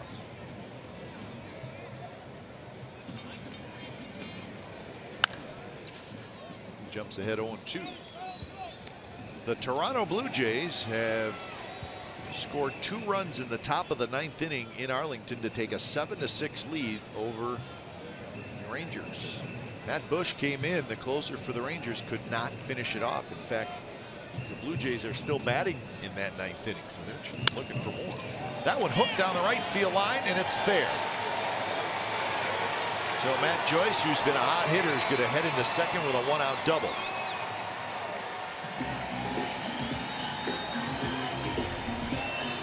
Well, Joyce has been hot lately. He gets a breaking ball. This one kind of a roller up in the zone, and we talk about those lefties like it down and in, and that's right where this one ends up. He drives it down into the corner. Springer gets there. Joyce right out of the box. He's thinking 2. Nice big turn around second, easily into second base.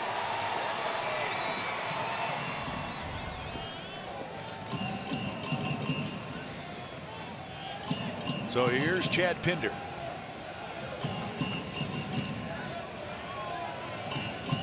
Pinder swings and misses.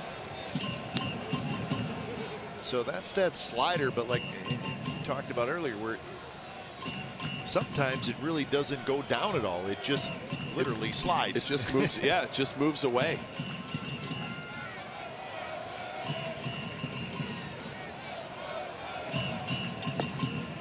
See, that's the same pitch, but that one had a little downward movement to it. Well, it almost seems as though maybe I don't know if he's doing it on purpose, but there are guys who can change the depth of it a little bit, get it to go down a little. Some just move across more like a cutter.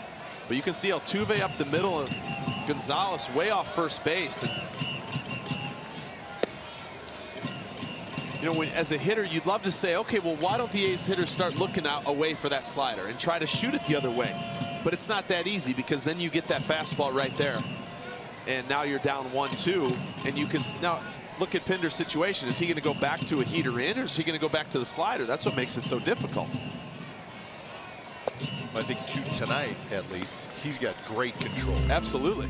He has not walked anybody, but almost all of his strikes are quality strikes.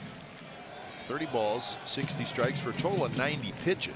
And the majority of his balls have been thrown with a purpose, setting up that next pitch, because he has been ahead in the count the majority of the night. And that pitch could have been called a strike, but it was not. So Pinder catch a little break there, maybe. Well, this one just outside. Yeah, it was outside, but I mean, that's a perfect slider right where you want it. I think a guy with 2 strikes will swing at that more often than that. Absolutely.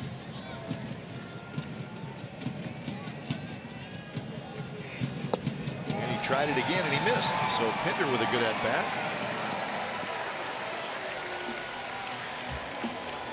And now Lowry will have a chance. So that's the first walk issued by Brad Peacock. His first visit tonight from Brent Strum, the pitching coach. And they're moving out in that bullpen. It's a good bullpen, the Astros. They only have one left-hander. That's him right there, number 29, Tony Sipp, who can't find his glove. That's never a good sign. There's really no one else's glove he can grab either. Here, give me your glove. Let me warm up while you look for mine. Nope. No. There's only one lefty. It's like playing golf with a left-hander. You cannot borrow any of his clubs.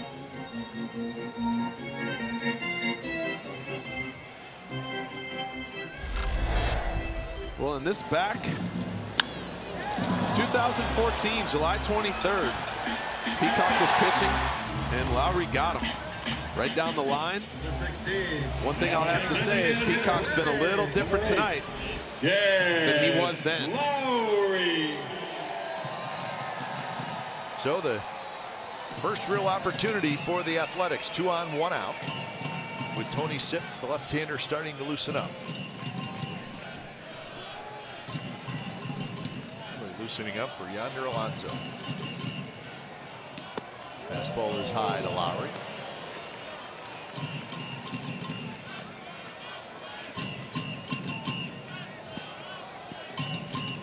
Lowry over the weekend against the Yankees was 4 for 16 in that series. One of those 4 hits was a home run.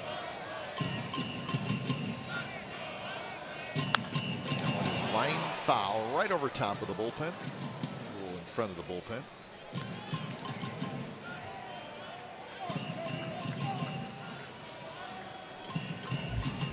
So Will Harris joins Tony Sipp. There's the Astros closer, Giles. They got Gregerson.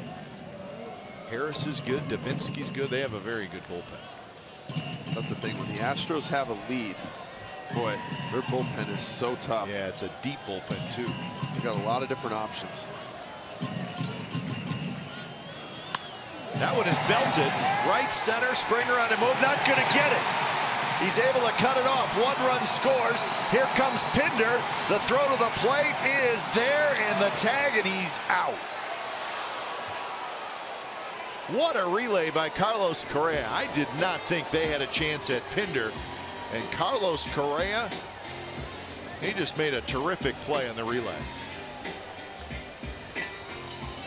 Well, Lowry gets a hanger, and he gets it out into the right center field gap. But watch George Springer here, able to cut this off, and watch how quickly he gets rid of it. He just flings it in. And here's the thing, Correa gets it on the hop, and what an unbelievable throw he makes. Just like you, Kipe, I thought there was no chance they were going to get him after I saw Springer's throw. And that throw from Correa was on a line. Just an incredible play by the young, talented shortstop. Bob Melvin's talking about, did Gaddis block the plate? You can do that if you're a catcher, if your attempt to catch the ball takes you into that that line.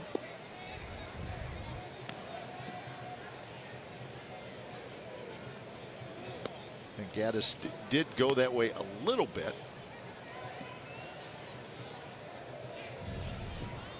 So you watch now, he can move. So he had to go up the line a little bit to catch the ball.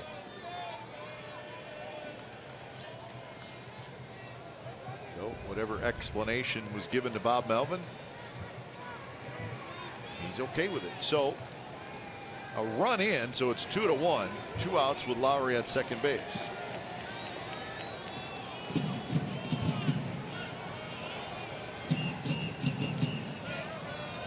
And in fairness to Steve Scarsoni, who's just coaching third base for the first time in the new kind of coaching alignment, he's got to send him. I mean, I don't think it was a question of should he have sent him or should he have not. Not at all. It just was they executed a great relay. A perfect throw, a perfect relay is what got him. If it's not perfect, he's safe. And you got to force the team to do that. Got to give Springer some credit too. So here's Chris Davis, but still an opportunity for the A's to tie it if Davis can get a base hit. Well, and that's the key. Springer didn't get a whole lot on that throw, but he got rid of it so quickly. That's the difference. Get it to the guy with the strong arm. And Correa made a great throw. Close pitch, 2-0.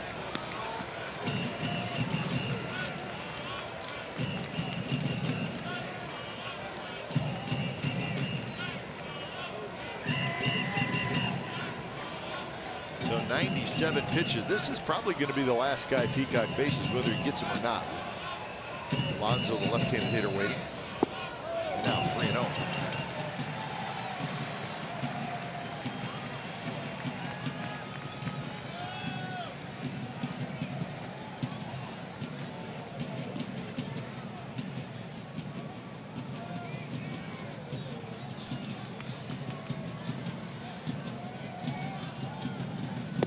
Pitches low, and on 4 pitches, Peacock walks Davis. So you wonder if maybe Peacock's running out of gas a little bit here. As we figured, A.J. Hinch is going to get the lefty in. Tony Sipp to face Alonso.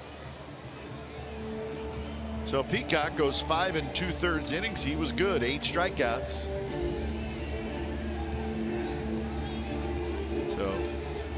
So it's not going to be Tony Sipp the lefty. It's going to be the right-hander Harris. How about that? 2-1 Astros.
Out to the park on Friday, July 14th for our annual Bark at the Park event presented by Avoderm Natural and Nylabone. There will be free samples for dogs, a pregame pet parade, and so much more. Purchase your special ticket for this event now. Space is limited, so act quickly. For information and tickets, visit athletics.com/bark to register today. So Brad Peacock will sit and watch. finished with 99 pitches. So he pitched well, but the Astros bullpen is going to need a lot of work.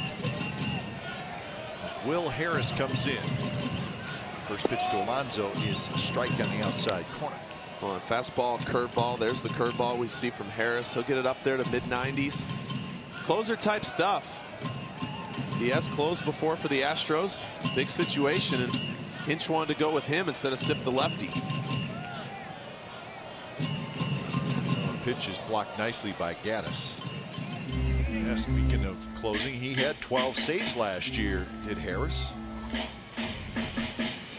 Well, breaking ball down, if you're going to make sure it's down, you got to trust your catcher. This one spiked a little bit. Gaddis able to block that basically with his right shoulder.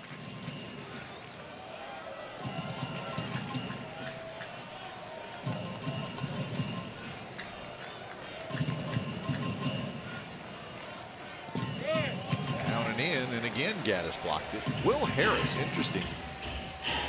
I'll show you the block by Gaddis, who moves around pretty well back there for a big guy. Yeah, you said it. For a big guy, you can see the chest forward, everything angled forward. That's to keep that ball in front of him. That way, when it hits your chest, it bounces down towards the plate rather than out and away from you. So 2-1 to Yonder Alonso.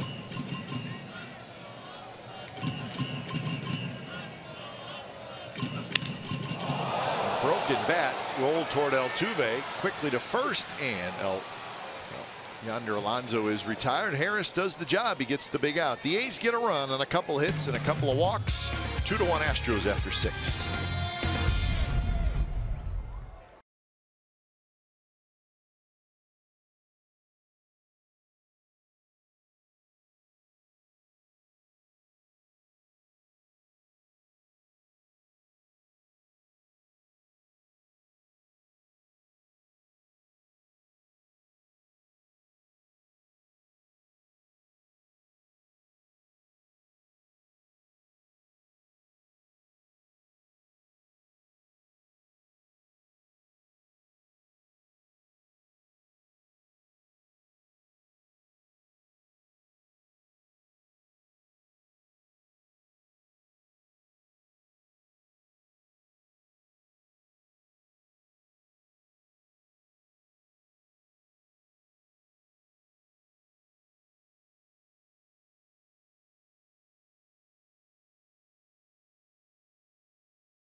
Smart play of the day brought to you by your California Ford dealers.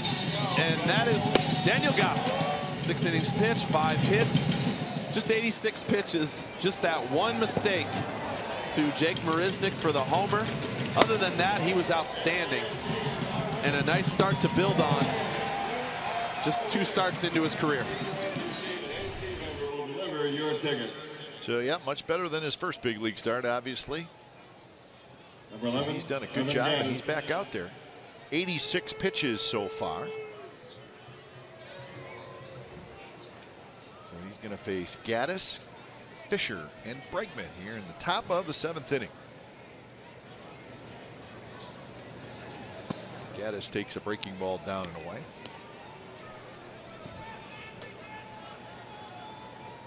Mariners and the Tigers are tied 2-2 in the 6th inning up in Seattle. A 4-game series between those two teams. The Mariners home for a while. 9-game homestand starting tonight. Seattle 3 games under 500. They're fighting to get over 500. They've got to 500 a couple times. They just can't seem to get past it. Another 3 under. Angels are off today. Got a long road trip coming up. They will be at the Yankees, at the Red Sox, and then come home come back to Southern California and play at the Dodgers. Angels 1 game under 500. Davis. Nice play. Now off the end of the bat, it just hung up, and Chris Davis tracked it down. Well, nice running catch from Chris Davis. Unlike the first one, first batter of the game, he didn't have to dive for this one, and this one stayed in his glove. Nice running catch.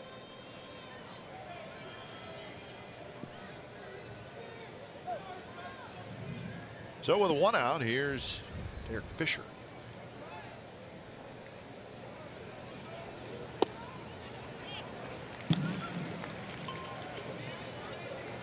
Derek Fisher is 0 for 2.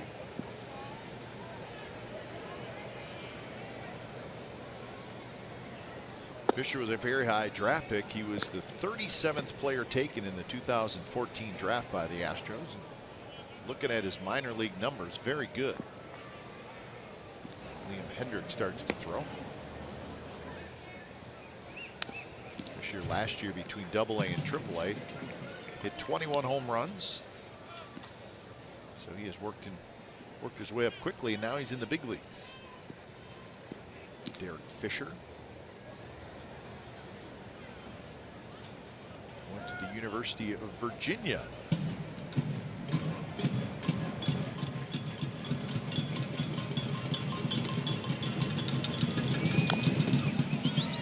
Think about the Astros, and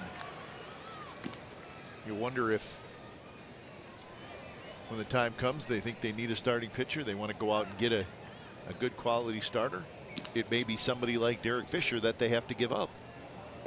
Young outfielder which they have pretty close to the big leagues. A lot of. Yeah.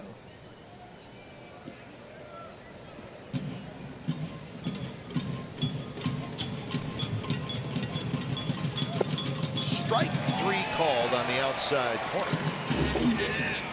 Strikeout number 6 for Daniel Gossett. Well, Fisher just gets caught looking for something else. Fastball, I mean, that's middle. And Fisher's just frozen. He was looking off speed. He got caught second guessing, and Gossett a good strikeout there. Big to get through this inning. Finish this inning, give your team a chance to win a ball game for you. He's pitched very well tonight, Daniel Gossett.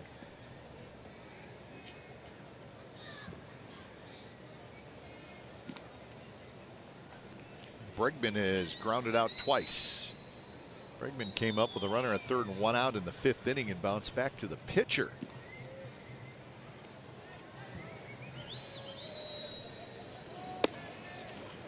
And at that point, Gossett got a big out, but then the next hitter was Marisnick, and Marisnick homer.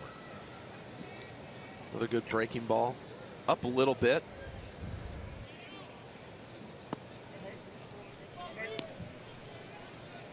There's a difference between a get-me-over breaking ball that you want to throw for a strike, which we saw 1-0, and that one. You get to 1-1, you want to expand that zone a little bit, which he did. Didn't get Bregman a chase. That one hit toward right center. And that one's going to roll all the way to the wall. Bregman is going to stop at second base with a 2-out double.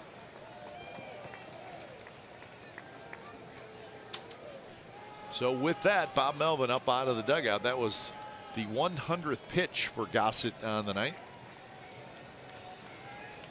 And it's going to be his last as he points down to the bullpen. So nice performance by Daniel Gossett. 6 2/3 innings tonight. He's not going to get a win, but he pitched extremely well, and he's going to get a well-deserved ovation from the A's fans.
So the Astros leading 2-1, top of the 7th inning. Nice performance tonight from Daniel Gossett. 6 2/3 innings, 6 hits, 2 runs, no walks, and 6 strikeouts. So leaves trailing 2-1. Liam Hendricks tries to keep it that way with Bregman at second, 2 outs, and Jake Marisnick stepping in.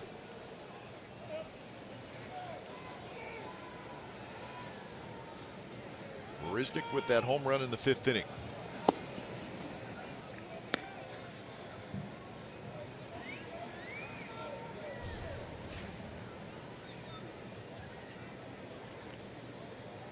Hendricks has been a workhorse. This is his 30th appearance. So game number 70 for the A's. Game number 30 for Hendricks. Fastball outside, now 2-0. We go back to the home run from Marisnick earlier. Just a fastball that Gossett's trying to throw by him. Trying to paint something away, got on the side of it a little bit, came back over the plate. And Marisnick made him pay for it.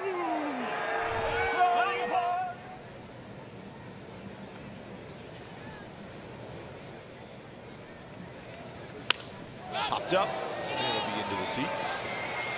2-0 fastball, and like Liam Hendricks said, here it is. See if you can hit it. Let's go, Jake. Let's go, Jake.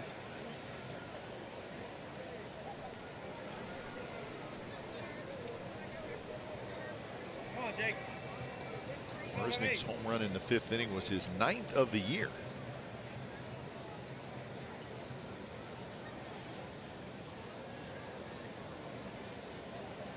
He's got good power.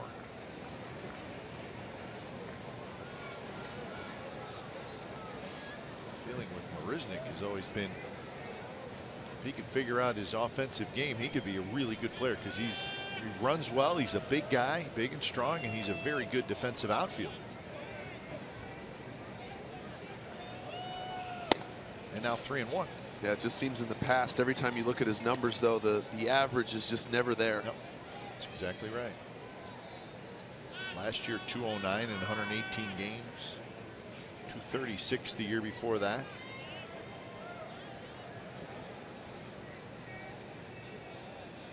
But you can see the tools that are there. Yep.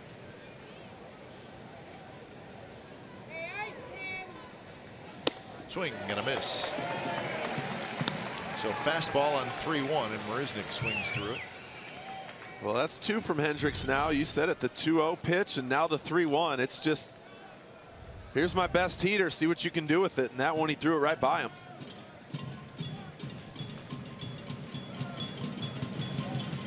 May do it again. Let's see.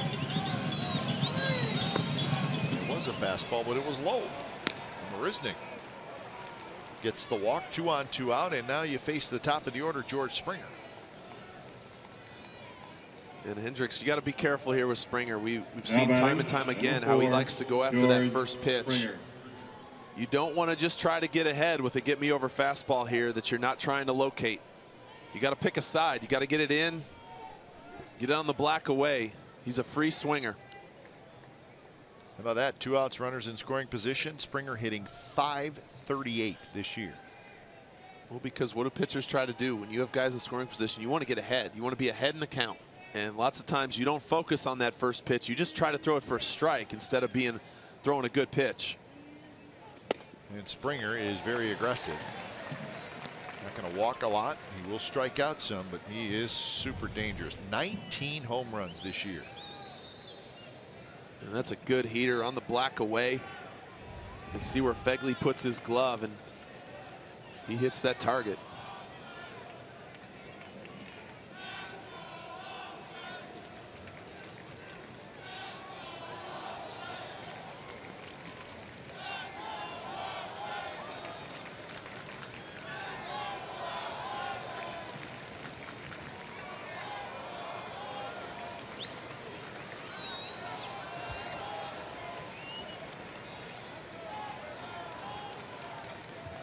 Springer singled in the 1st, hit a fly ball to right field in the 3rd, and struck out in the 5th.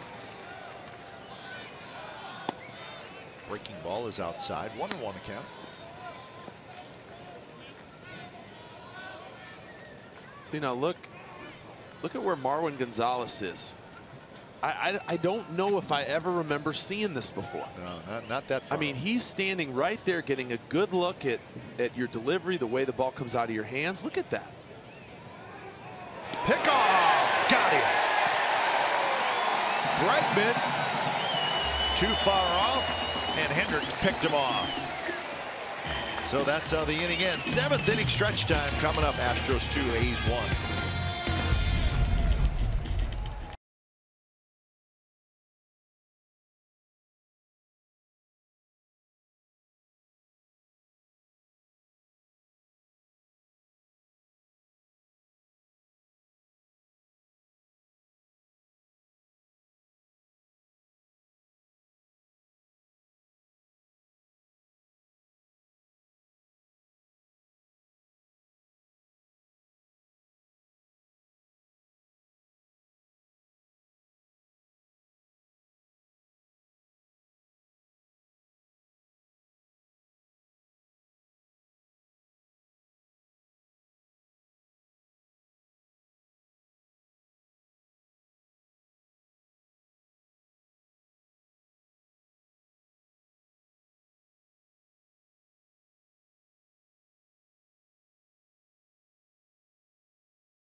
Huge mistake by Alex Bregman. Well, I don't really understand where he thinks he's going. You want to get a good secondary lead. You have George Springer, one of your better hitters, at the plate. But you got to wait for that pitch to go home.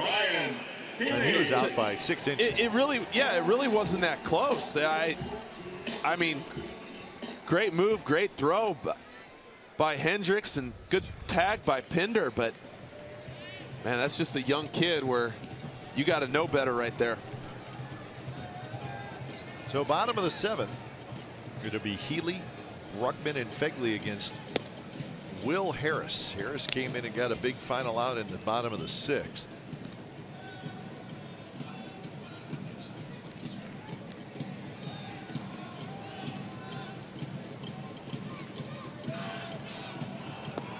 In the dirt, 1-1 the count.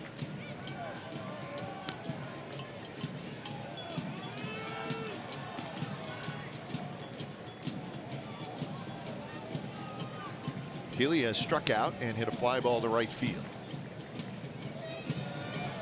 A little bit high. Facing Will Harris. Harris, show you how good the Astros bullpen is. He was an all-star last year. Yep. 66 games last year, 2.25 ERA. Will Harris was actually a member of the athletics organization for 3 days. Listen to this. He was claimed off waivers by the A's from Colorado on April 3rd, 2013.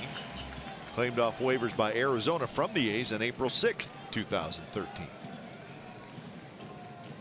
A couple years with the Diamondbacks. This is his 3rd year with Houston, and he's become a terrific reliever.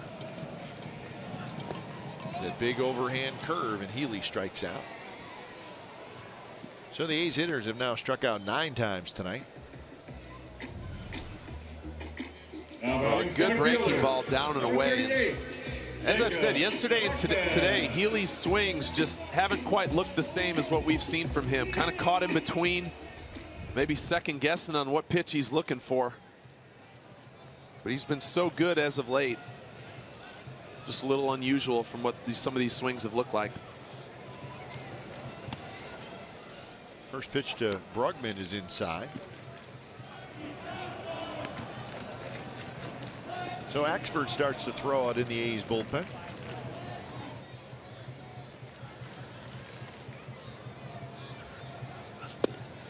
Fastball for a strike, 91 miles an hour.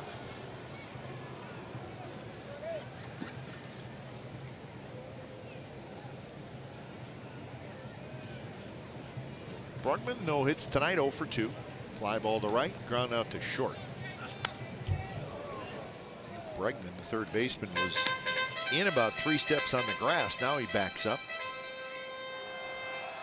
Stephen Vogt getting himself ready.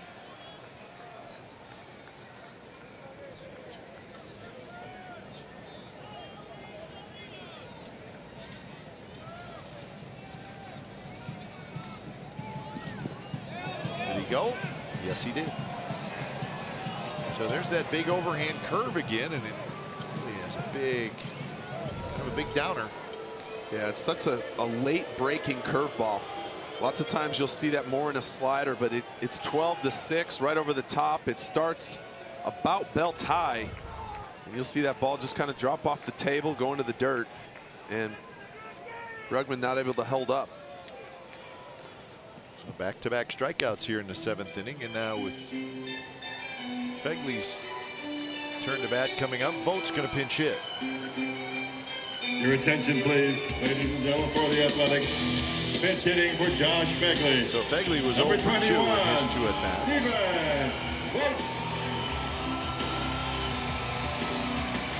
See if Vogt can run into one here. Vogt hitting .219 with 4 home runs, 19 RBIs. He's got 8 doubles and a triple. First pitch. A little bit low.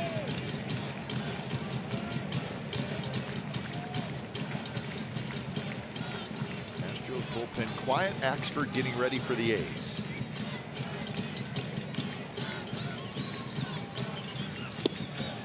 Right on the corner. Well, you can see from Harris, his fastball, everything has a little cut to it. That ball kind of starts away and came back right on the black away. Very seldom does he throw anything straight. Same thing here. He's going to try and throw that fastball right on the outer edge. Yeah, he's not a real hard thrower. I mean, that was 93, but we've seen 91, 92. That one was a little straighter, but lots of times these 91, 92, it'll have just a little movement to it. Not a whole lot, but enough to maybe miss the barrel of some of the hitters.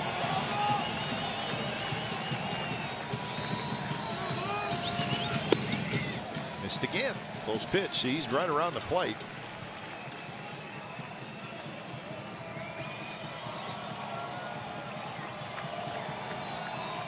So 3-1 to Vogt.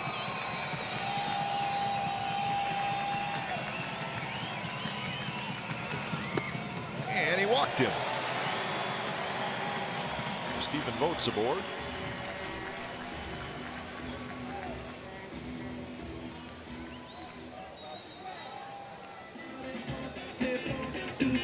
Harris. Now batting shortstop, number 16. That's just the 4th walk he has issued this year.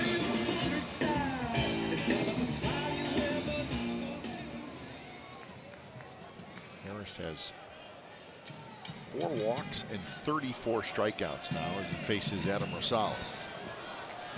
Single and a strikeout for Rosie.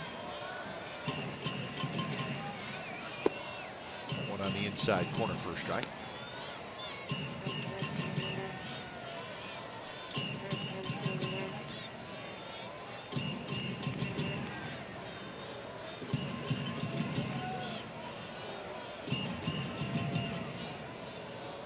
Outfield shifted a little bit toward right for Rosales. Astros outfield,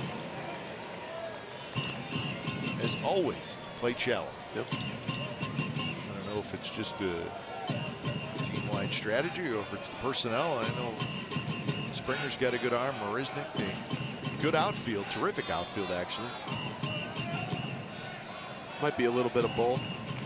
Playing shallow, you take away those, with the speed that they have, they not only go back real well, but it takes away those soft hit balls that can fall in sometimes.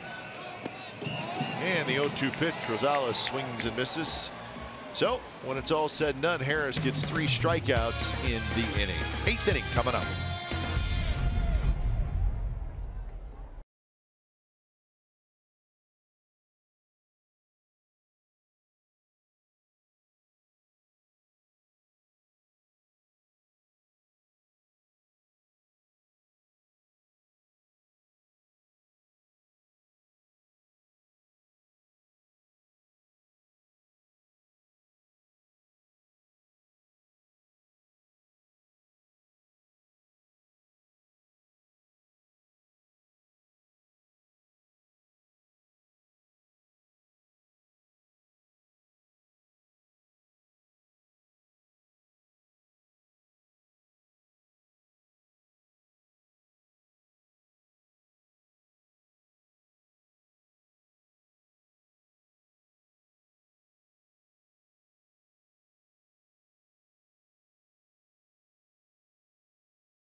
A's Baseball on NBC Sports California is brought to you by the 2017 Jeep Cherokee with an EPA estimated 30 highway miles per gallon.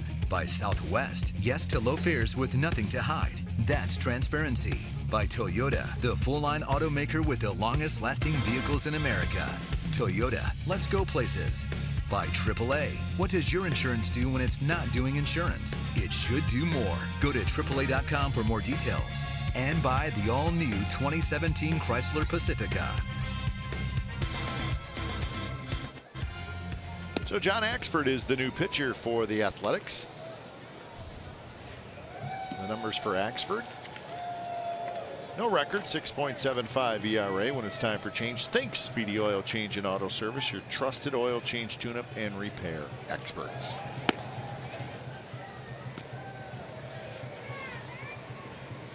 So Stephen Vogt is staying in the game. He will be the catcher. And Springer, who was up when Bregman got picked off, stands back in there.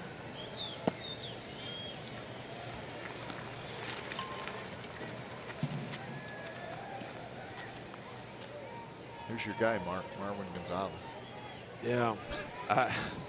That is really bothering it's you, bad. and I can understand. It is, because if I was on the mound, I'd be saying something to him and the ump. So that one's hit high in the air, right center and deep, and gone. Opposite field power for George Springer, his 20th home run of the year, and the Astros add on, make it 3-1.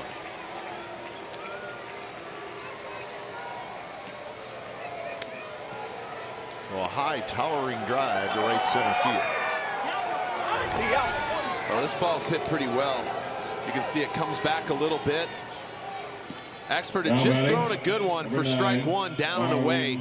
This one has it's a little higher up where Springer can get extended. Boy, that ball was hit a long ways going to the opposite field.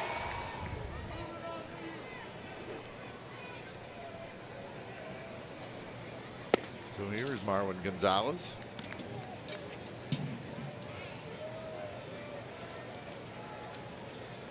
So 4 home runs to right field, 4 to center, 12 to left.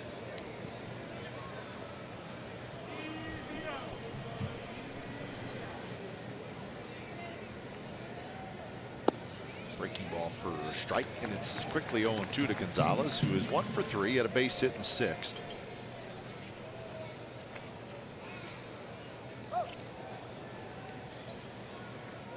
Divinsky, another right-hander, out in the Astros bullpen warming up.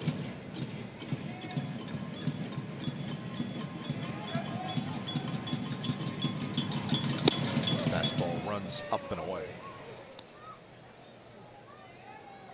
Tigers and Mariners still tied 2-2. That game now in the 6th inning. There's Divinsky.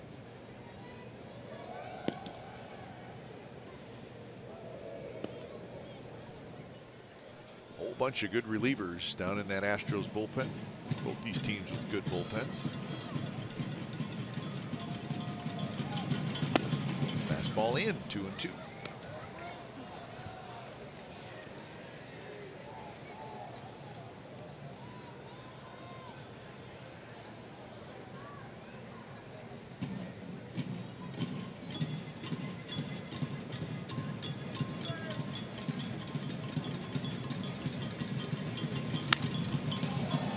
Foul, heads up down there.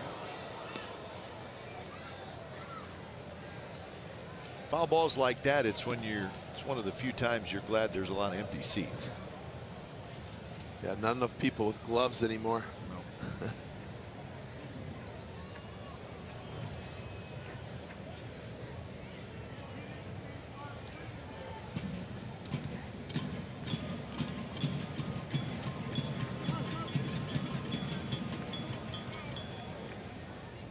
Talk about, and I do it a lot, talk about pitchers who kind of work slow. There's a few of them out there.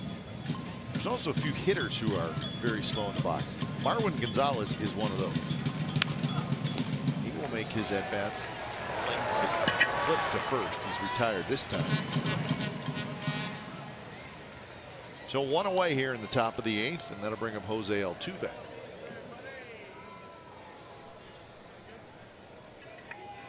Now batting, number 27, Jose Altuve. So the Blue Jays scored 2 in the top of the 9th, and they won that game down in Arlington 7-6 over the Rangers. Bautista and Smoke homered for Toronto. Mazzaro homered for the Rangers. How do you explain Justin Smoke? 20 home runs. He's kind of the Blue Jays version of Yonder Alonso. Yeah. Putting it all together. Always had those expectations, yeah, but just never able to do it. Smoke's got a chance to be an all-star. So good win for the Blue Jays. They're 34-35. Indians are starting to get hot. They beat the Orioles 12-0. They had 17 hits. So the Tribe has won 6 in a row. Kluber with a complete game today. Not easy shutting down the Orioles in their own ballpark. Alonso has it with the glove to Axford. Nice play by Yonder Alonso.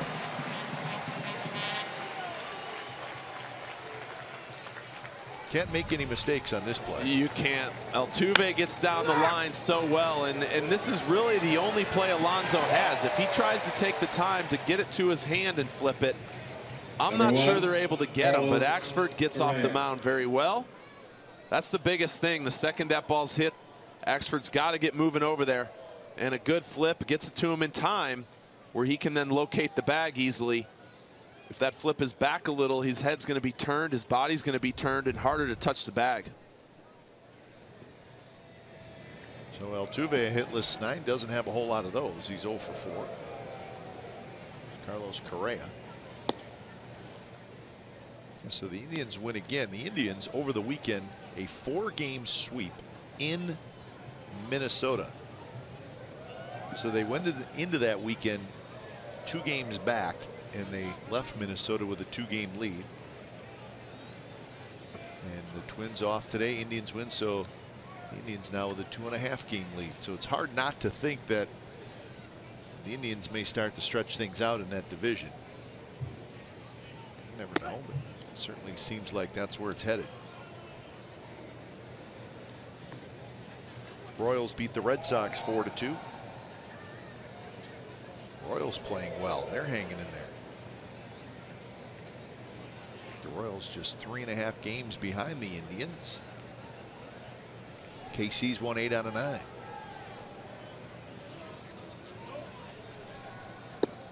Inside corner, a strike, 2-1 the count. Well, just like I talked about with Harris, Axford, his fastball will cut also. We saw the first pitch of this at bat. That was 93 miles an hour, and it just ran off the plate. This one on the inner half. Correa wasn't looking there. He's at a curve. 2-2. And a good pitch here, breaking ball. You see that spin, the 12-6 spin. Ball going straight down.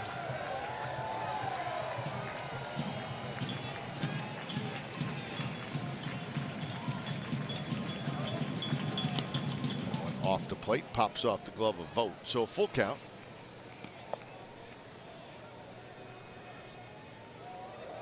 Home run for Springer leading off this inning, and that has given the Astros their 3-1 lead.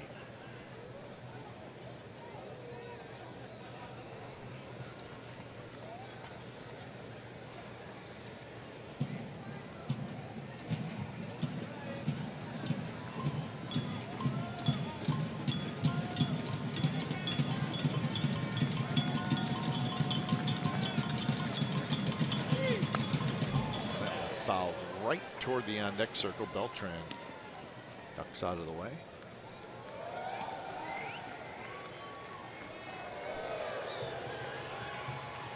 Correa is 0 for 3. So Altuve, Correa 0 for 7. Throw in Beltran's 0 for 3, and that's 0 for 10 for the 3, 4, and 5 hitters for the Astros, but they still lead 3-1. Breaking ball on 3-2, he missed.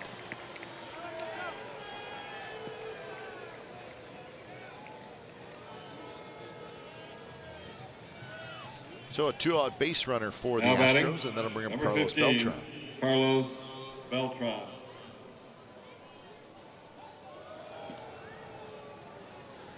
Four for 12 with a home run against Axford. Also 5 strikeouts.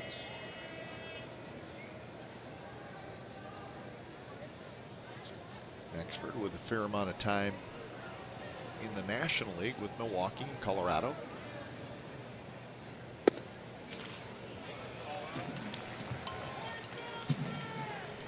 Beltran, well, he's been around. And we say that as a compliment. Yeah. Everywhere he's been, though, they've won. Yes, they have. I mean, that's the reality.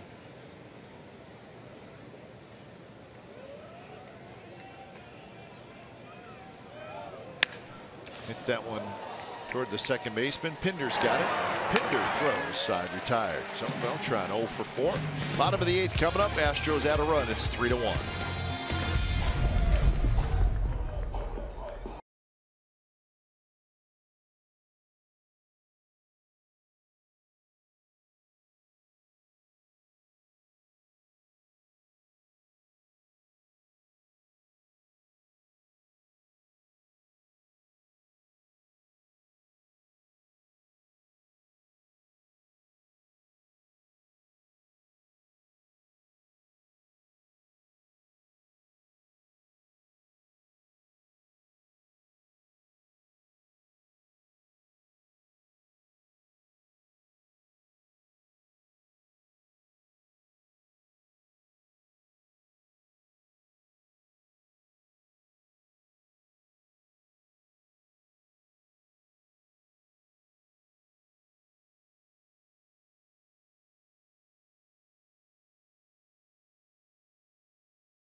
Telecast is presented by authority of the Oakland Athletics and may not be reproduced or retransmitted in any form, and the accounts and descriptions of this game may not be disseminated without the express written consent of Athletics Investment Group, LLC.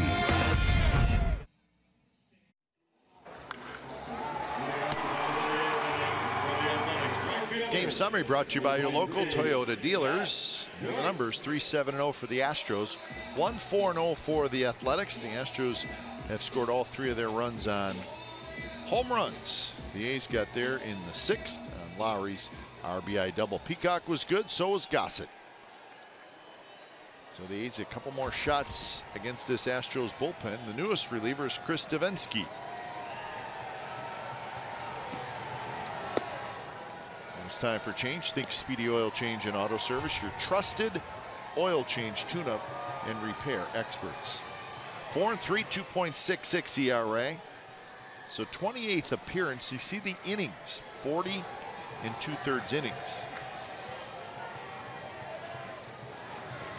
So how valuable is a guy like this? Because he's really a late inning reliever. Yep.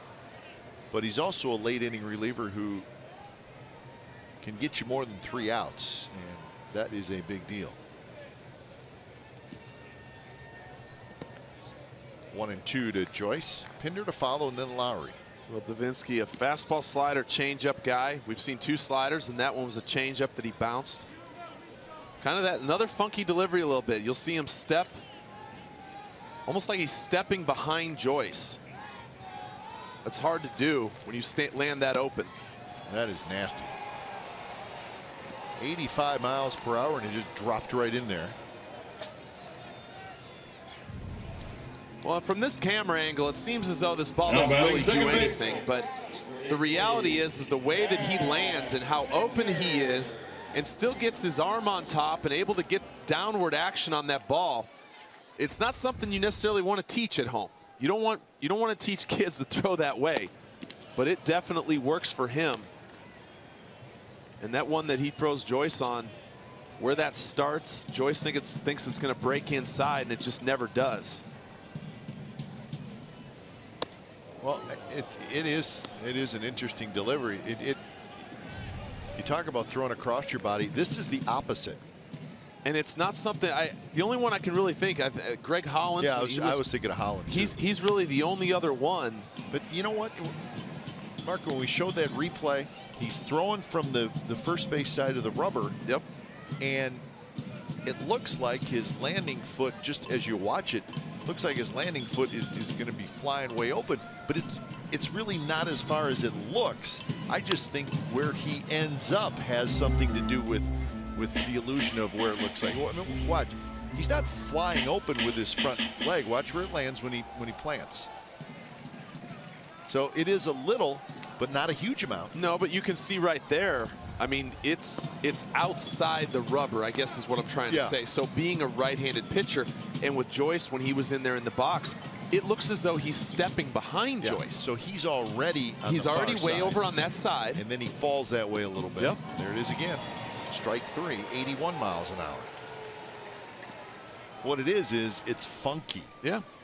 It's not something the hitters see. When you start to see it more and more, if Divinsky was a starter, this would be different because you'd see him multiple times, multiple at bats.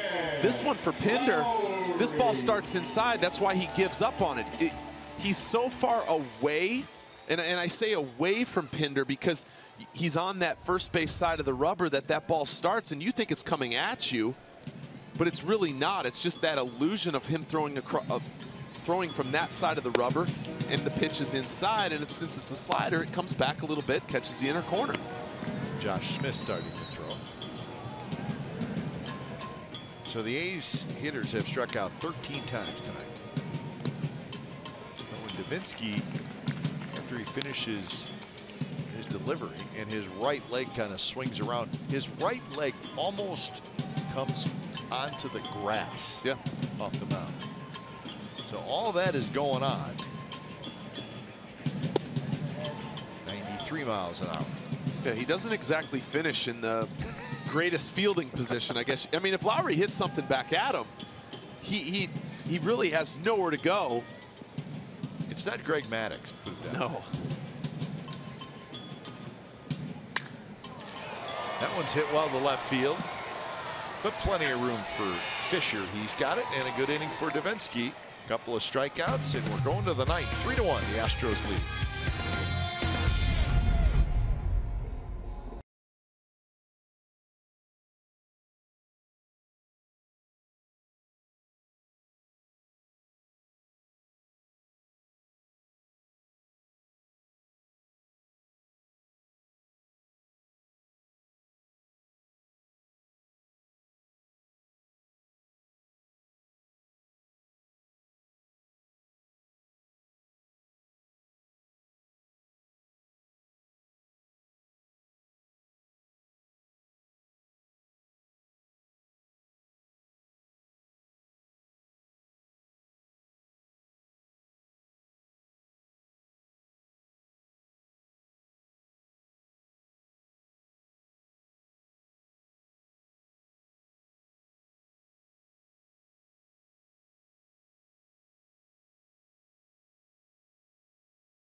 On Friday, July 28th versus the Twins, 15,000 fans will receive a G-Eazy bobblehead that plays an audio message from the man himself, all presented by Majestic. This bobblehead features Oakland's own G-Eazy, a world-famous rapper and lifelong A's fan. Plus, he will be at the game to throw out the ceremonial first pitch that night. For tickets, visit athletics.com/promotions. So ninth inning, the Astros 3, the A's 1. And the new pitcher for the Athletics is Josh Smith.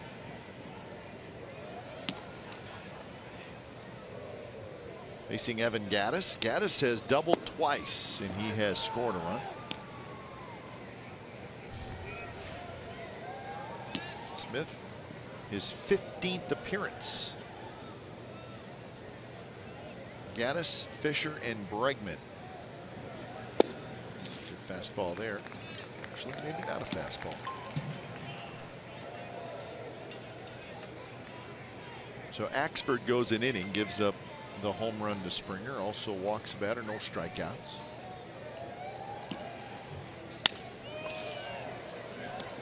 Rosales has it. Straight over the top. Gattis is retired, so Gattis 2 for 4. And that'll bring up Fisher. Number 21. The closer for the Astros is Ken Giles, and he is warming up.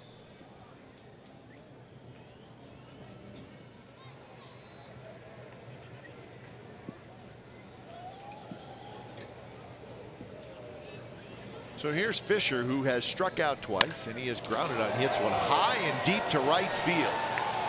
That's going to be more insurance runs for the Astros. Another home run. It's 4-1. So second big league home run for Derek Fisher.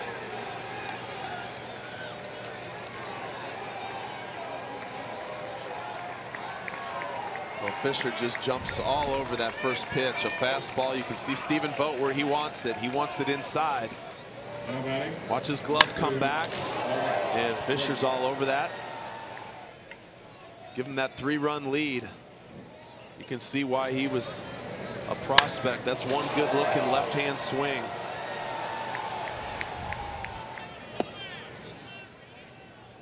So here's Alex Bregman. So 3 home runs for the Astros tonight, accounting for all 4 of their runs. And there's a line drive left center field, a base hit. Davis is able to cut it off. Bregman's going to try for 2. The throw is not quite in time. Cut off throw from Rosales, and Bregman hustling all the way.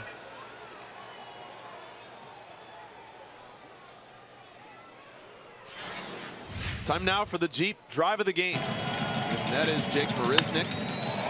Earlier in this game, 0-0 at the time, and Gossett tried to challenge him with a heater. Marisnick won that battle, and that put them up 2-0. So Marisnick hits for the 4th time. He also walked. That was in the 7th inning. His first at bat, he had a fly ball to right field.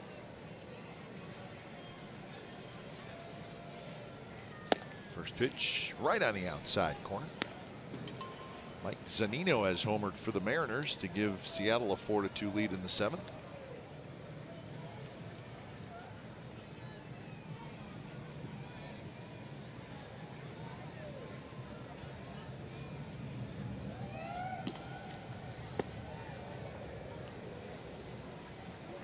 So 9 hits now for the Astros. The A's have 4. The A's a pretty good offensive weekend against the Yankees, but they've been quieted tonight by a good Astros pitching staff.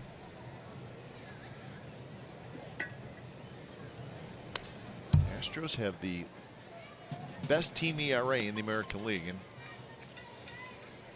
a lot of that has to do with their bullpen, and that's nothing against their starters.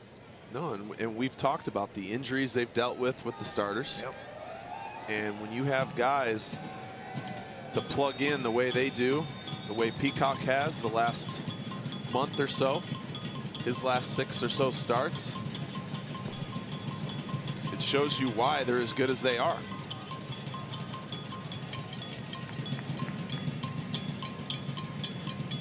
pitch, swing and a miss on a pitch in the dirt. Vogt flips it to first, 2 away.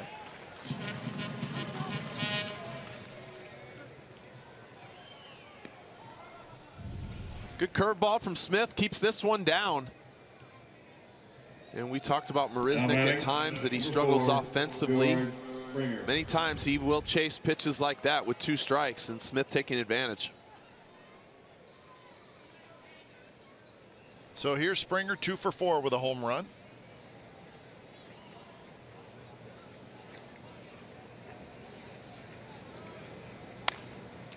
In this series, Springer did in the 8th inning, right center.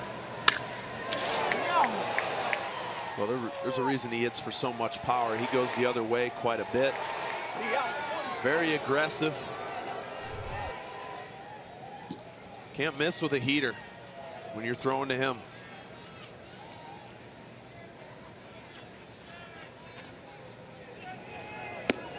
And that one just a bit high, 1-1. But in this series, Mark, we're going to see 2 of the Astros' best pitching prospects because of all the injuries to that rotation. Tomorrow night, Francis Martez, a big right-hander, is going to pitch. And then on Thursday, David Paulino. So 2 of the very young right-handers that are big-time prospects for the Astros. That one hit hard, comes up for Rosales on the first side, retired. Fisher with a home run, his 2nd big league home run.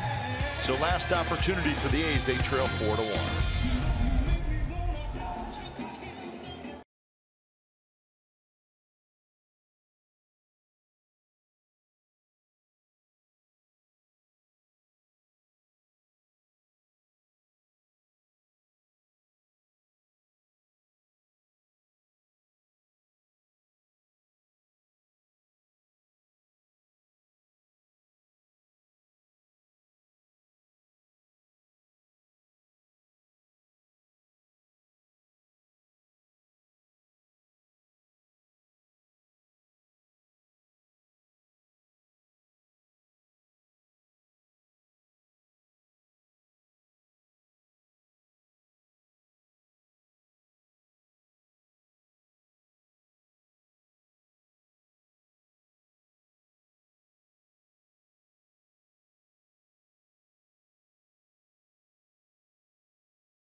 Come back to the count.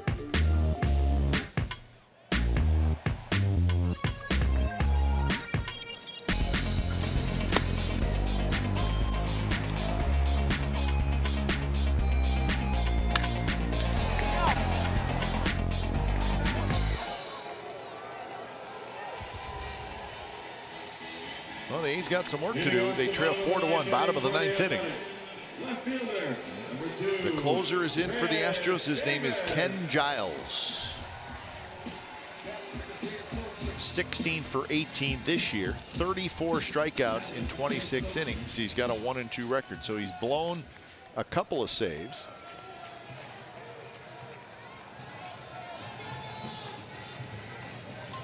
Last year, 15 saves for the Astros, and he's going to face Davis, Alonso, and Ely. So the 3 big power hitters for the A's coming up. Well, the A's are going to throw their power hitters, and he's got a power arm. That first pitch, 99 miles an hour. It's just fastball slider from him, but he will get it up there to 100. Hit hard on the ground, but right to Correa, the shortstop, and that's the first out here in the night. Well, make sure you stay tuned for A's Postgame Live, presented by State Farm, Brody Brazil, Pip Roberts, and Dallas Braden. They will have the A's postgame show live for you tonight.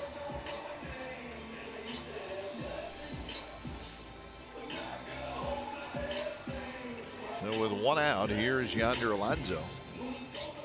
Saves leaders in the American League. Craig Kimbrell is having a ridiculously good season. 20 saves. Giles looking for his 17th here tonight. First pitch, a fastball on the inside corner.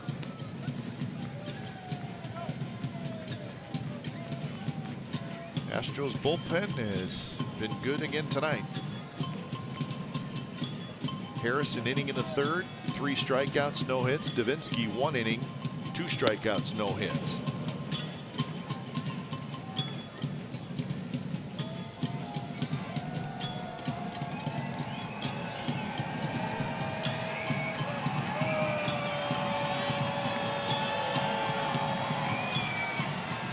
To Yonder Alonso, who had a single back in the 2nd inning. And this one's hit in the air, shallow left. A long run for Fisher, and Fisher gets there to make the catch. So 2 away here in the bottom of the 9th inning. How about a third baseman, number 25, Sunny Gray tomorrow. Ryan Healy. Said he will face one of the youngsters, Martez, for the Astros.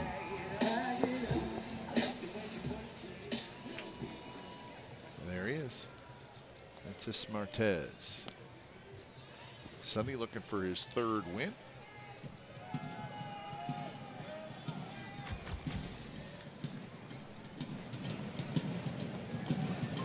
So it's up to Healy. He just need to get a couple of base runners and get the tying run to the plate. They always seem to manage to do that. Not going to be easy tonight. No, it's pretty amazing just how much, you know, you look at this game as it's going along and you'd like to say, well, the A's really only had 1 chance. When Pinder got thrown out at home, that's really the only threat that they had. Yep. I mean, that's how good the Astros staff has been today. Peacock was very good. 8 strikeouts in 5 2/3 innings. And now it's a quick 0-2.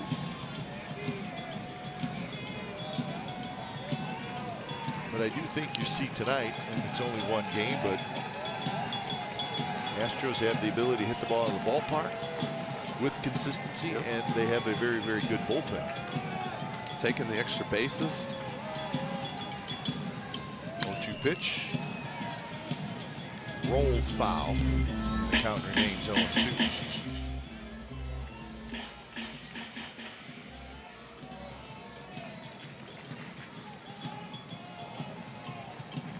With their lone run in the 6th on the 2 hits and a couple of walks in that inning. Outside of that inning, there's really been nothing else. Fastball in, slapped foul. Good job by Healy fighting that one off. 98 in on your knuckles.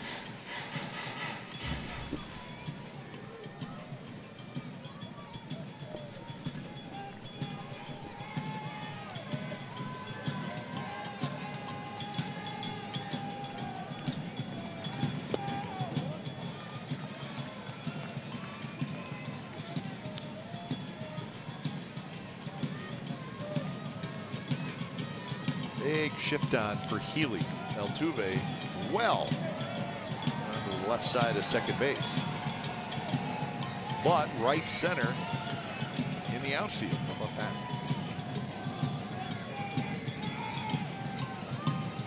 Springer very shallow in right field.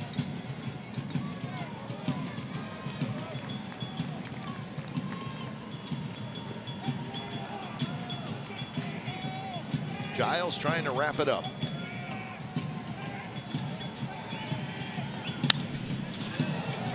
Foul territory. Gonzalez, Springer tracks it down near the bullpen mound, and that's the ball game. So the A's go quietly in the 9th inning, and the first place Houston Astros continue their terrific season. They take game 1 of this series. So it took 2 hours and 56 minutes. Small crowd tonight of 10,482. Final score, the Houston Astros 4 and the Oakland Athletics 1.